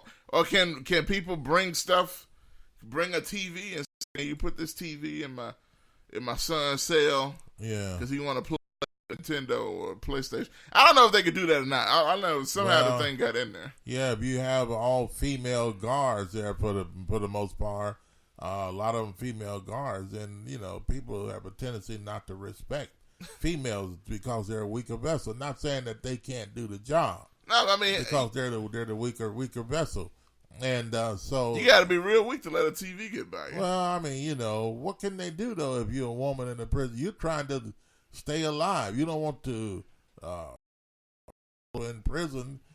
Somebody may. I mean, as a female, you're a big target, more of a target than a male. To me, I'm just saying. But at any rate, prison system in Mississippi, any prison, should not be looked at as a place to where you make it almost heaven for these guys. These guys have committed crimes. I mean, these people have committed a crime or crimes, and they're in jail. So what should prison be like? Okay, well, some people say the floors are wet. Some people say they don't have enough TV or this and that. They're sorry for the prisoners and all this other kind of stuff. Well, human beings, they said they're human beings just like the rest of us are. Well, if they are, then why didn't they behave before they got in prison? They wouldn't be there. Well, Bob, some people just make mistakes. Well, I mean, that's a big mistake, brother. You did something to go to prison. But let me ask you this question. Let me ask you this question. Yeah. Now, a lot of people feel like prison should be more rehabilitative instead of just punishing people. Instead of punishment, it should be about rehabilitating these folks so they can have a better life. Okay, you go to prison. All right. What do you think about that? Okay, so you're saying they commit a crime on the street, they beat up somebody, and then they commit a crime, they beat up somebody at the same time, almost hurt somebody or paralyze somebody, and then you send them to prison, and then you tell them and teach them, oh, it's not nice to beat up somebody and paralyze somebody, so we want to teach you that while you're here so we can let you back out and you have a better life on the outside. But what about the person that they almost nearly destroyed, robbing and almost killing them, and leaving them paralyzed? What is that person going to do now? Talking about rehabilitation. I mean, some people that they've committed crimes against, you can't rehabilitate them. But then we want to be easy on them in prison so they can rehabilitate it. Butter, and whatever that is. But what I'm saying is their butts don't need no rehabilitation. They need a place to go to where they suffer. That's what prison should be. Suffer. If you're not going to suffer in prison, then why are you there? Why do you have them there?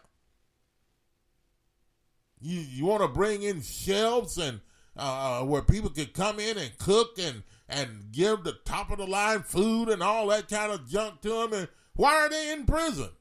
Give them a dog bowl and pour them some shredded wheat. No, Alpo or something. Lord. No, I'm saying, listen. My point is, people are being too nice on people that commit crime and other things and go to jail. They're being too nice, too soft on them. That's why prisons are overflowing. Because why? People say they're not going to do anything. It's not going to hurt. It's, you're eating free. You don't have to pay a light bill. You don't have to pay for your water bill. You don't have to do all that other. All you have to do is just deal with it. People that go to prison now, I mean, they don't care. Some people, as a matter of fact, they'll get out of prison, get released. They'll do something to get back in there because that's their way of life. Some people don't want to be on the street. They rather be in jail. Mm-hmm. Let me go beat up another sucker. Hey, now check this out. Or rob something so I can get back in the house. Now check this out. This is something I didn't know. And Greg put this in the comments here to what you're saying. He said it depends on the facility, Bob, as to what amenities are allowed. Inmates' families can buy them TVs and radios. TVs can only be up to a certain size. 13 inches was the largest they could have when I worked at one. Mm-hmm. Also, the facility I worked was not air conditioned in the cell area. Mm-hmm. Okay. Well, that's punishment. I mean, no air conditioning is that's punishment. No question. Well, I mean, what I'm saying is, if they were on the street somewhere outside, it ain't no air conditioning on the street, are there? You have homeless people on the streets. Ain't no air conditioning out there, but ain't no air conditioning inside. But the thing about it is, they have their meals, they have other things available to them, and some prisons do have these things available in their facilities. But what I'm saying is, if a person's going to jail, they need to go to jail. They need to be punished, and they need to make sure that there is punishment given out to these people, or else, if they get out, they're going to want to go back in because there's nothing to do outside. This is one of the reasons why I think that we consistently have problems with people committing crime, and especially the same person getting out and committing a crime over and over and over and over again, is because of this particular type of behavior in the prisons. They don't really want to punish the prisoner. Now, we got a couple more here. Yeah. Edward says, amen. He says, no, I don't agree. So I don't know if it's agreeing or disagree. Then he says, I agree, it shouldn't be a Holiday Inn. Prison shouldn't be a Holiday Inn. Mm-hmm. But people do change. Yeah, they do change. Yeah, they do change. So some if people, they but change, I don't. Yeah. Should you continue to punish? Call from Greg. Greg, welcome to the show. What's Good up, morning on a Wednesday. Good morning, gentlemen. How are you all? Oh, well, how about yourself, man? Man, I'm doing all right. Appreciate y'all taking my call so I can give them a little 2 cents worth. Yes, sir. Well, Bob, I used to think the same way that you do until I started working in a prison. Trust me when I say it's not all peaches and cream to the guys, even if they allow some type of luxury, whether it be a TV or a radio. You got to remember, they are stuck in that same place every day. Every day. Now, what you have to try to avoid is institutionalizing a prisoner, because then then when they get out, they're going to be a clear and present danger to society. At some point, it's like yesterday, they served their penance, but they shouldn't have to be, penalized every day for the rest of their life. They have to be able to be assimilated back into society. Now, if you go and just make all of them barbarians, then they're not going to be able to assimilate back into society. I mean, and prison in its inception, prison was punishment, as well it should be. However, you have they came to realize that these people were coming back into society, and they have to be productive and know how to come back into society.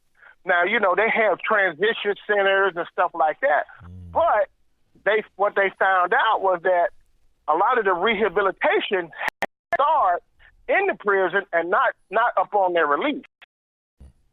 So, some institutions, they have common areas, day rooms or whatever, where there's a community TV, and then, like I said, some of the prisons, like the one I worked at 2 of them, and they were allowed to have TVs, but there were still rules to the TVs. There can only be a certain volume, and in fact, the first prison I worked at, which was a women's prison, they had to wear headphones with their TVs. Okay. So they weren't allowed to just have the TV going on willy-nilly.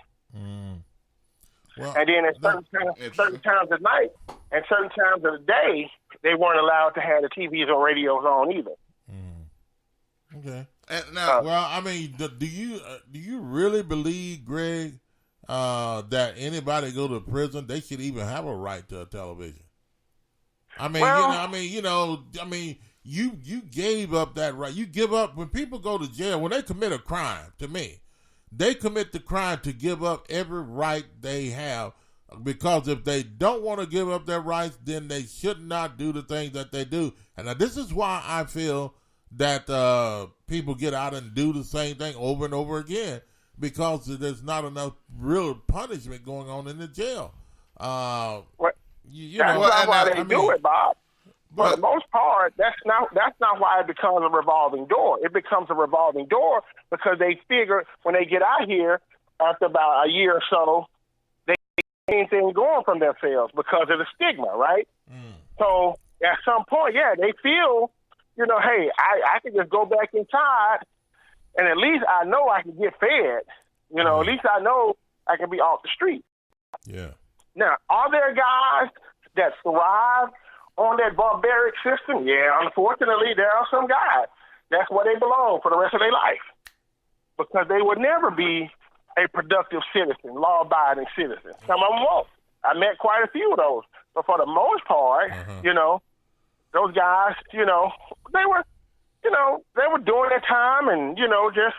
Now, here's the thing, Bob. You got to remember. Yes. Somebody's got to be in control and in charge of these inmates, right? Mm-hmm. And if you got a bunch of inmates with no outlets for their either aggression or just, too much time on their hand to just think of bad crap, or just, have a bad days, with nothing else to do, no TV to watch and nothing like that, that's going to make it dangerous for the officers. Yeah, that's true. Yeah, well, and now here's the thing I want to ask, Greg. How do you think, like when you look at prison and you look at people that like repeat offenders, are there real ways to prevent that by prison? Like, would it be making prison more difficult to live in, or would it be some type of rehabilitation, which a lot of people feel like that's what prison should be, but they're not. But how do you rehabilitate in prison? It's like a whole lot of questions. That's a difficult one to answer because, man, there's so many factors involved as far as how a person can be rehabilitated, successfully. Because there's a lot of programs, in prisons, to be honest, that some of them just don't take advantage of. Now some, does it help them? Sure. Some of them, most of the guys that I see go to the programs, it seems to help them, because a lot of times what happens is, guys get the feeling of worthlessness. And so, people that have the mindset that they have nothing to lose act like it, even outside the walls, they act like it. And, but, it's a difficult question to answer. It really is. Okay. Well, I'm not trying to be, what people call it, a jerk or individual not understanding or trying to feel their pain. Yeah. But the thing about it is, they should have felt their own pain before they committed the crime. So, so what are we going to do with people that really commit crime? Are we going to say, okay, well, we're going to make it better for you in prison so you'll be able to get back out? This is why you go to prison? Is this going to be one of the reasons why you go to prison? So that you can get back out and be a better citizen. We want to make you a better citizen. Should that be the name of it? Should that be the thing of reducing a person that commits a crime when they go into prison? Well, the thing about it, Bob, it's not about making prisons better. It's making them more humane. That's the whole point. Okay, what do you mean by making them more humane? All right, so prison systems back in the day, right? It was all you got was 3 hots at a cot and hard labor. You go out there in the blistering sun and blah, blah, blah. They go in there, they feed you crap, and stuff like that. Now, you want to take a whole facility holding 1,000 people and strip them out of their humanity, right? We know they did the crime. That's why we got to hold the facility for those people. Well, Greg, but if they go to that place, whose fault is that, though? Well, we know it's their fault. And nobody's going to try to say, Shouldn't we make prison a place to where they're going to regret to go and therefore keep them from committing the crime? Oh, well, Bob, look, give me a few minutes. I'm going to have to call you back on that. I got a customer. Yes, sir. That's okay, fine. no problem. Thank you, Greg. Okay. All right. Yeah, but, I mean, what is prison for? Is it, to there so that they can go to prison and we're going to teach you how to live life right? So a person says, okay, I'll commit a crime and go to prison, and they're going to teach me things. I can get a degree. I can eat well. I can, watch television. I can bring things in. People can come visit me, and all other kind of things. And, I have, a lot of things available to me. But why is there a prison? What makes it prison then if all these things are available to them? Mm-hmm. And I'm not trying to... I've got a recipe called papooses, stuffed corn tortillas from the... Oh, Lord. Corn tortillas? Nobody wants to hear that junk. Anyway. I think you said that instead of prisons. Anyway. Yeah. But anyway, folks, what do you think? Maybe I'm a little, I don't know, maybe I'm a little old-fashioned. Well, I mean, maybe... I'm not trying to be insensitive. At the same time, you think they should do like... We've got to do something somehow to make people think and know that, hey, you do not commit a crime or else you're going to face the penalties. And if there are not enough penalties and they're real light penalties, people say, oh, well, I don't mind. It doesn't matter. I need a place to go. I need to, a different place. I need to do, prison, the way prison is today, some people will say, oh, man, it's worth beating the dog out of her. I've been wanting to do it, and all this other kind of stuff. So it's worth robbing the bank, or it's worth knocking somebody over the head, or it's worth shooting at a police officer, or it's worth robbing somebody's home, or whatever the case may be on a consistent basis. Well, I have heard some people say they don't mind going in and getting, some the meals a day and getting somewhere to sleep, especially those that don't have like places to live or whatever the case is. Well, I've heard people that have come out of jail, man, I've heard people say this. Yeah.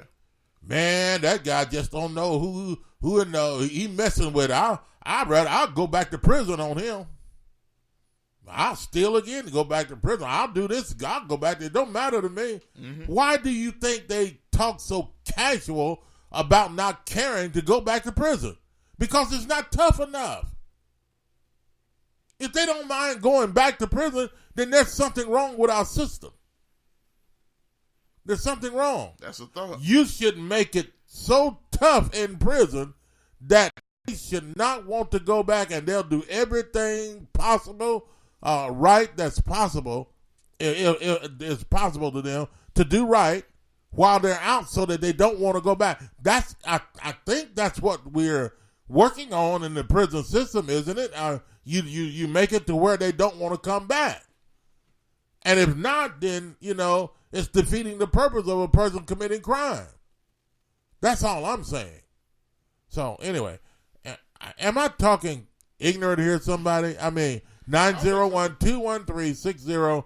And I think it's a real good conversation. A lot of good comments coming in here. Yeah. As well, if I could read some more of them. Yeah. Edward had put some more since then, and some other people also. He said this place that you're talking about is built on racism as far as jail. Okay. I've been there. Oh, Parchment. Actually, they seem like the same exact location. I've been there, so you're on the outside looking in.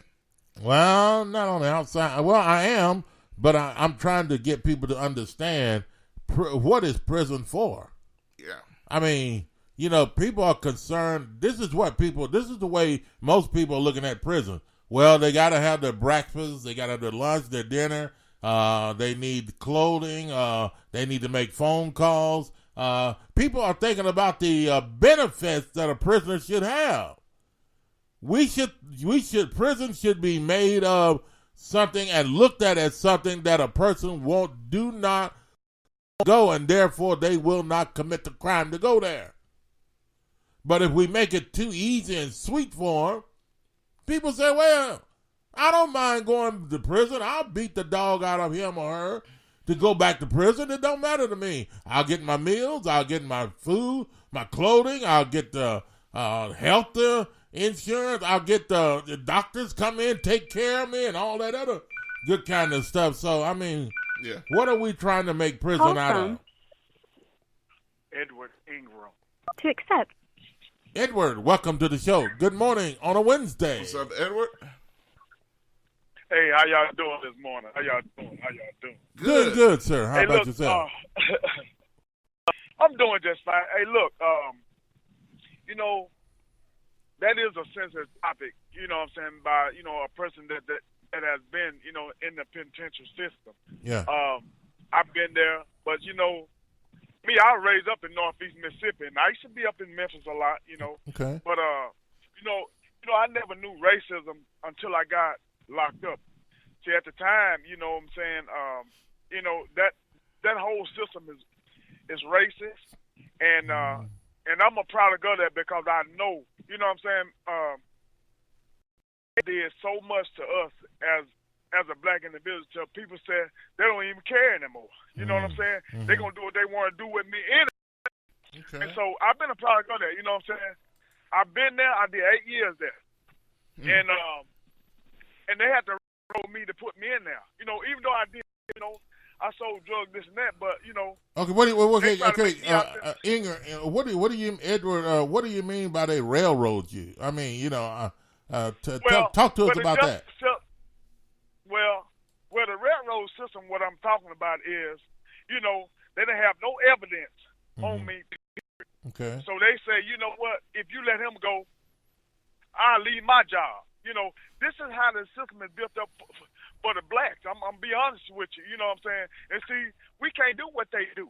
They can go out and do something, and they get maybe probation, but we'll get 10 or 15 or 20 years. And so this is how this system is built up. So, I respect your show, and I respect, you know what I'm saying? Yes, you're a gentleman, but see, you talking about something that's been set up for us, you know what I'm saying, to fail because, like right now, I've been out, since 2000. Okay. When I got out, they wouldn't give me a job or nothing, you know what I'm saying? Mm-hmm. So they want me to pay, so look, they want me to pay restitution, and I got child support and all this stuff. Okay, if they won't give me a job, then where am I going to get the money from?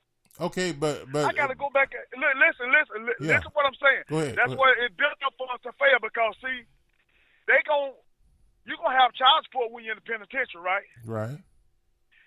I had a job, you know what I'm saying, on the street, but then I did. I sold drugs. I'm be honest with you. Mm-hmm. But when I got out, and I used to go see my PO, Ingram, you need to get a job. You need to get a job. Mm-hmm. You don't, we're going to lock you up. But see, how can you get a job when you got an X on your back? Oh, I'm not going to hire you because you've been, in penitentiary. So now they want you to keep coming. But see, now this is the thing. When I told them I'm going back to college, see, I went back to college when I got out. Okay, good for you. What happened was they gonna tell me that, you know what, you think you better than everybody else. But see, they wanted me to go back on the block and have people running and selling drugs with me again. Mm-hmm. But see, the devil was a lie. You see what I'm saying? Yeah, so, exactly. So I now agree. when you talk about that, this stuff is, hey, look, I know you don't understand because, see, nobody never thought I would end up in penitentiary. You know what I'm saying? Mm-hmm. I got, you know what I'm saying, as a young guy, you know what I'm saying, I wanted to make some money. Even though I still work, I did that on the side. But, see, you know, when you do sin, you know what I'm saying, stuff happens. But I'm just telling you, that system is built up on a racist system.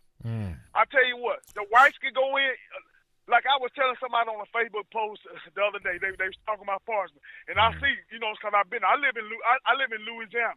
Yes, sir. But they going to, hey, look, it's 99% black, but it's 1% white. They gonna get out in 6 months. You gonna spend the rest of your life up in the penitentiary because you broke the law. Okay, they don't want you. I mean, once upon a time that we were being, you know what I'm saying, you could go to college when you was in the penitentiary. Mhm. If you know what I'm saying, you graduate, you go to school, you can get your GED. They took all that out. But see what they did down in Parma, instead of separating the bylaws, the gangsters, and all the other people, they throw them in there because they know they're gonna fight, so they won't separate. They'll throw 3 vice lords in there with 15 gangsters. Now you know that ain't gonna work. Yeah. But see, they keep stuff up. I'm gonna tell you what they told me one time. Mm-hmm. They did a thing down there one time, and some guy had got to fight. Okay. And so they came in, raided the place. And so, you know, they was taking pictures like, what you ride under, what you ride under. I told them I ride under Jesus Christ. Do you know the captains want to whoop me? You inmate, you ain't no Christian, but see, they don't know who I am. I was raised up in church, even though you know I did wrong.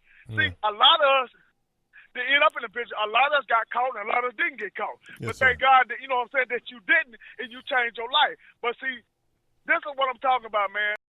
People talk about us, but wait till one of yours end up down there, because it only take a second to get in trouble and a lifetime to get out of. So, now when you talking about that system, you can pull over a guy like they doing now. You can pull over, say your son right there. You can pull him over, and then the cops, oh yeah, you got this, and then plant stuff. But see, there's a lot of that going on that people don't understand. Don't crooked cops. I'm telling you, I've been a part of that. Okay, Man, I had a. Yeah, Go ahead. No, go ahead. Go ahead. But see, look, I had a 3-day trial. They lied, and they didn't have nothing on me. But they railroaded me. That's the only way they could get me in there. But see, I kept up with the laws and everything. And they got the risk. But guess what? They got a law, their own law, that they can make a death out of you. But see, I never knew nothing about that law. And that's when I seen racism. I never seen racism until I end up in the penitentiary. I never seen it till I end up. And man, I'm even in the jailhouse, man, I can tell you so much, man, about this system, man, till it ain't even funny, man. Okay, Edward, let me ask you. Let me say this, or ask you or whatever question you can respond the way you want to. Go ahead. Let's say, for instance, people could go to prison, but don't you think this type of stuff, even though people commit these crimes or want to commit these crimes, if they know, okay, that, let's say, you know, I know you're talking about prison's supposed to be fair and all that other kind of stuff. Okay, let's say black people are not treated fair in prison. Okay, you've been there, you know what's going on. I don't know what's going on. They're not being treated fair in prison. Okay, this should be enough, even along with the things that you have to do and suffer while you're in prison. Shouldn't this be enough to tell the black man or the black woman you don't want to go there because you will not be treated fairly? Or, you know, there has to be some type of something in the prison that makes them feel convicted or feel that they need to do the right thing so that they don't want to go, and they shouldn't want to go to prison. But why are we continue to commit things or do things that allow us to go to prison? And I believe if a person commit the crime, they should do the time. And you know, and the thing about it is, Edward, if we say or try to say that all black people are being treated unfair because they go to jail, that's not the case, because look at most of the crime that's being committed. You have black people not only committing the crime, but they're committing the crime against each other, killing each other, shooting each other, stealing from one another. You know, black people can't hardly look across the table at each other unless they're ready to fight. Exactly. Hey, look, I do agree with you on that. But see, you got to understand this too. They just talk about us, but they doing it too. You see what I'm saying? We always talk about black and white. There's white on white crime. And if you go look at the statistics, like, wow, I didn't think it was like that, but it's always, we are always magnified. Okay, white people are committing crime. Listen, white people committing crime, and they're not getting, white people commit the crime, they're the only ones getting arrested. No, I'm not saying that. you know, there is a certain percentage they'll get slapped on the wrist. Look at all these girls that look at this woman that just went to jail not too long ago about that she put her son in a different school because she can only go. But see, them people, they've been paying for their people to go to school, and they get a slap on the wrist. But see, this is what I'm talking about. This is the problem because see, you go to if you've been YB, if you get to a certain point, so you know what they gonna do it. But see, wait a minute, let me step back. You know what God told me, and I asked, I said, God, why are we getting? He said, look, you can't do what they do. He said, because they got this world that they got the upper hand.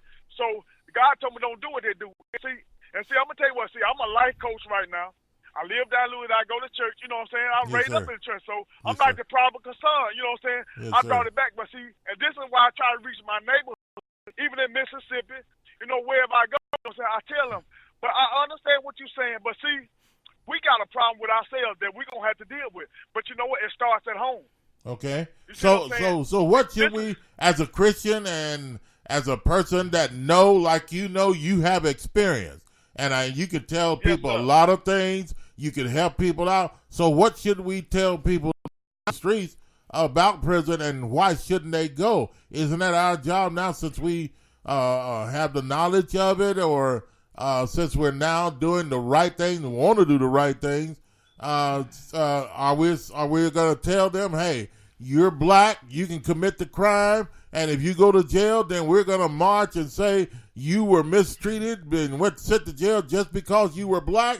Are we saying that it's right for you to steal and not go to jail, or should we let them know if you commit the crime, you're going to do the time, and you may do some other people's time? Exactly. Hey, look. Now, see, I'm with you on that. Mm-hmm. See, I've always been a person, you know what I'm saying? I knew the law, but I didn't know that they got a special law for us to where, you know what, now, even though that law said this, but the law for you, you're going to get more time. Now, I will. That's just, no, but listen to me. So I tell them right now, I said, look, now, you commit that crime, I said, tell you what, they going to get slapped on the wrist now because God told me not to do it, so that's the reason why you don't do it. So, you know, and this is what I tell those guys and you know what I'm saying, and the girls that, you know, you can't do what they do. So, baby, and the judge, do you know what the judge told me? He said, yeah, like I started selling, you know, he had like I made cocaine in the world. So he said, I tell you what, before you get out, you need to tell me how to stop this epidemic. I said, okay. And so when I was down there, I said, man, education is the key. I said, because see, education is the key. I'm gonna tell you what, with God help, education is the key to stop, you know what I'm saying, children from being, you know what I'm saying, incarcerated like that. By teaching your kids, you know, at home, and then send them to school and make them obey the teachers. And I know ain't nobody perfect in this world. Yeah. But that right there in a nutshell should tell you, okay, if I'm going to get more time there, I'm not going to do it. I'm going to do it the right way. But see, you know, we as the people are different from them. But you see how but now you see how go ahead. Should we, Edward, be teaching our kids if you commit the crime, they're going to treat you worse, and you're going to go to jail or prison. It's going to be worse for you because you're black? Or should we be teaching them? Or should we be Or should we be teaching our kids that basically you don't commit crime, you go to jail?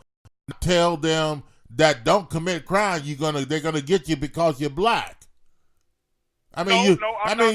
Shouldn't be. You can tell them both because ways. if you tell them they're gonna go to prison because they're black, then they're gonna be. That's why you have some black. Listen, that's why you have some black people, young people, looking at cops sideways and wanting to kill them and everything else. The cops hadn't done anything to them.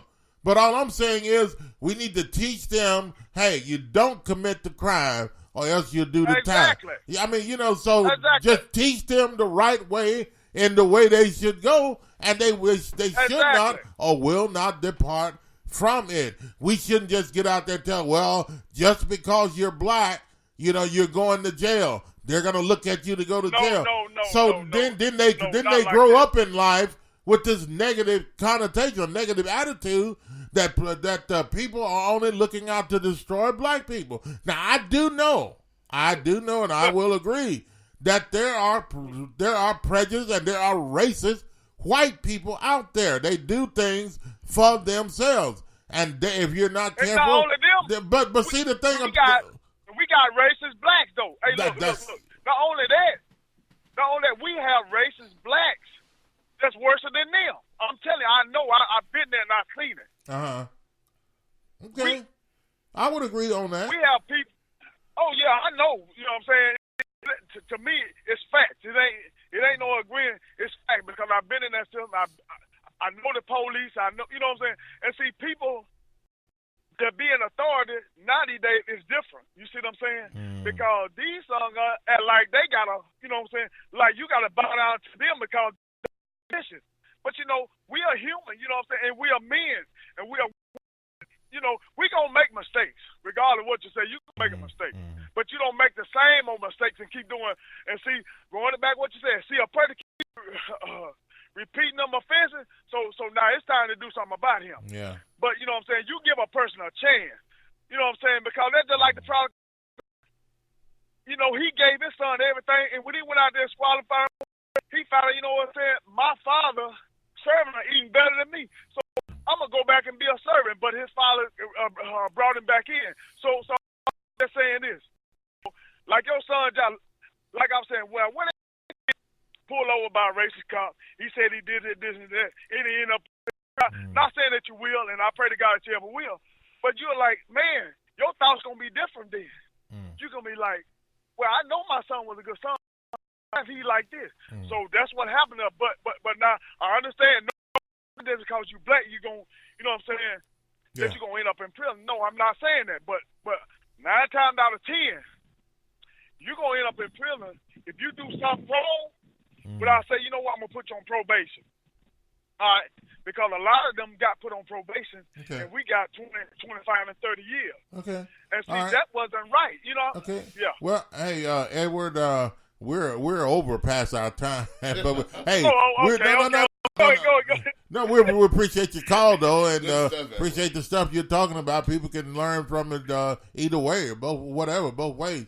They can learn from what you've been through and the things of that. We would appreciate your comments and what you have to say. Thanks for the call. Yes, sir. Yes, sir. Thank you so very much. Y'all have a blessing. Yes, sir. You do the same. All right, that's gonna do it for us today, Josh. Read some of these other comments real quick. Really good here. I got Charlie Harper. But I got if I can, let me go back to the last one here. That's relevant. Okay, Jet says, and the prisons will foster some of that behavior. One of y'all talking about that at a certain point. He said, because you stick young, uneducated adults in a box 24/7, right? It gets rough. And the guards will allow rapes, etc. to happen because if they can't release that pent-up aggression, it'll make a guard's job hard as heck. Think about it. Okay. Jay then says, we must also understand that prisons make money off of the inmate that's there. So the upkeep and conditions of the prison are the only. Okay. Kelly says, if for some odd reason a person goes to commit a crime, let it be a federal one and not a state crime. I hear federal prisons are not as bad as state prisons. Okay. Charlie Harper says, I agree, brother. I think there's consequences and very little privileges. They have made prison stocks available to anyone who wants to buy stocks. Society can make money off prison stocks. And that's, I did not know that. Wasn't something I really looked into, but that's interesting. To buy stocks from prison, that's kind of crazy, actually. Yeah. Kelly says, somebody good.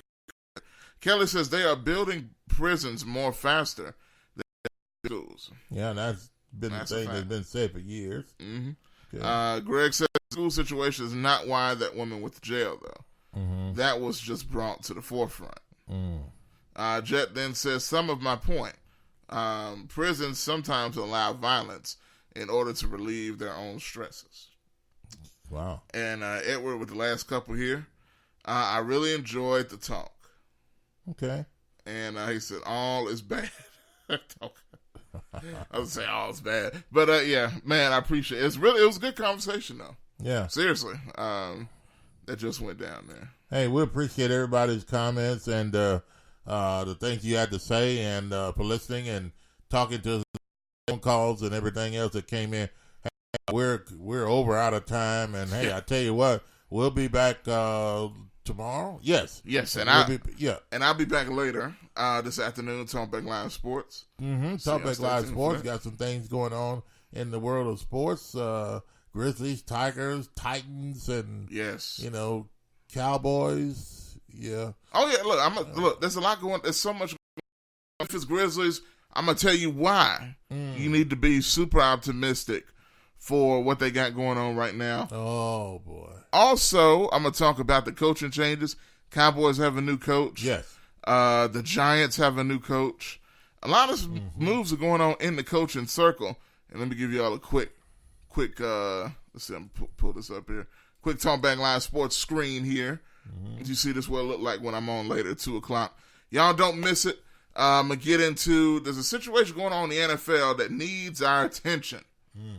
That has slowly been happening over the past several years, and it's not good. So I'm gonna tell you about that coming up later on as well. So a lot of stuff to get hit on coming up later. TaalkBackLive Sports 2:00. Indeed, you can make your phone calls as well.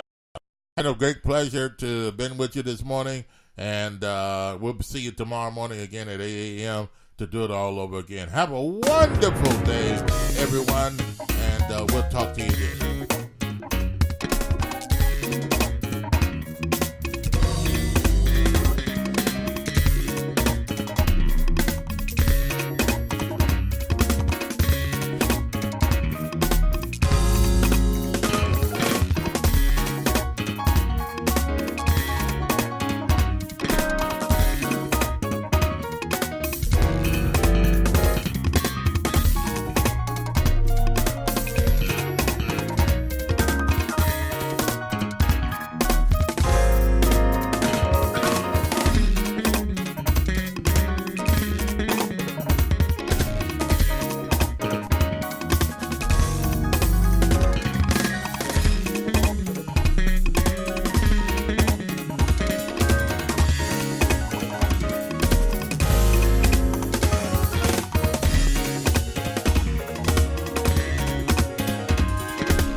Talking about current events and topics that matter.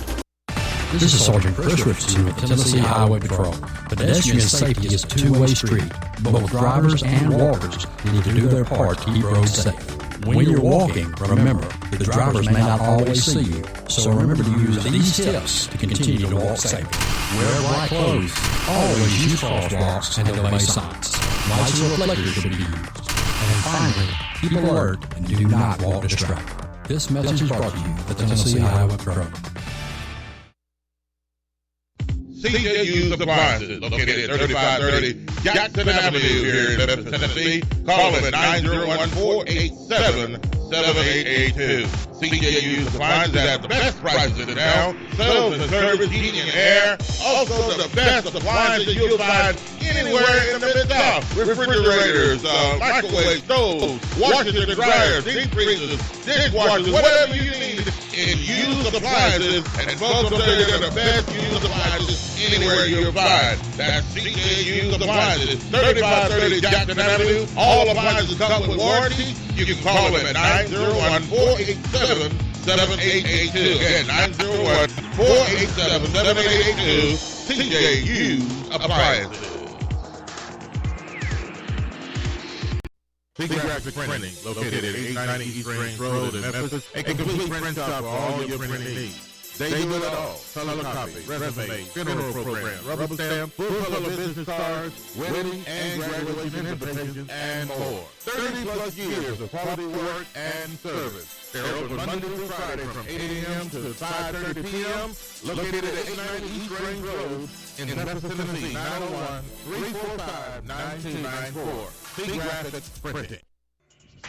C&S Motors Auto Sales, located at 2508 Southern Avenue, here in Memphis, Tennessee. Call them at 901-323-8778.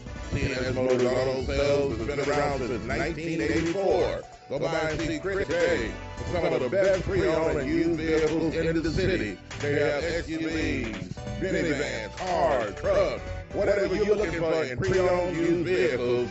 Hey, you can find it right there at C&S Motors Auto Sales.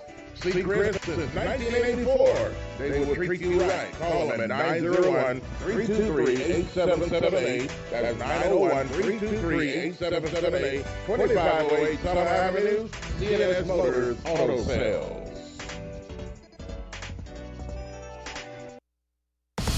This is Sergeant Chris Richardson with the Tennessee Highway Patrol, here to explain the Tennessee Hands-Free Law, which is a new state law effective July 1st, 2019. In Public Chapter 412, it makes it illegal for a driver to hold a cell phone or a mobile device with any part of their body, to write, send, or read any text-based communication, to reach for a cell phone or a mobile device in a manner that requires the driver to no longer be in a seated driving position or properly restrained by a seatbelt, to watch a video or a movie on a cell phone or a mobile device, and to record or broadcast video on a cell phone or a mobile device. So, can I still talk on my cell phone while driving? Yes. A driver is permitted to use an earpiece, headphone device, or device worn on a wrist to conduct a voice-based communication.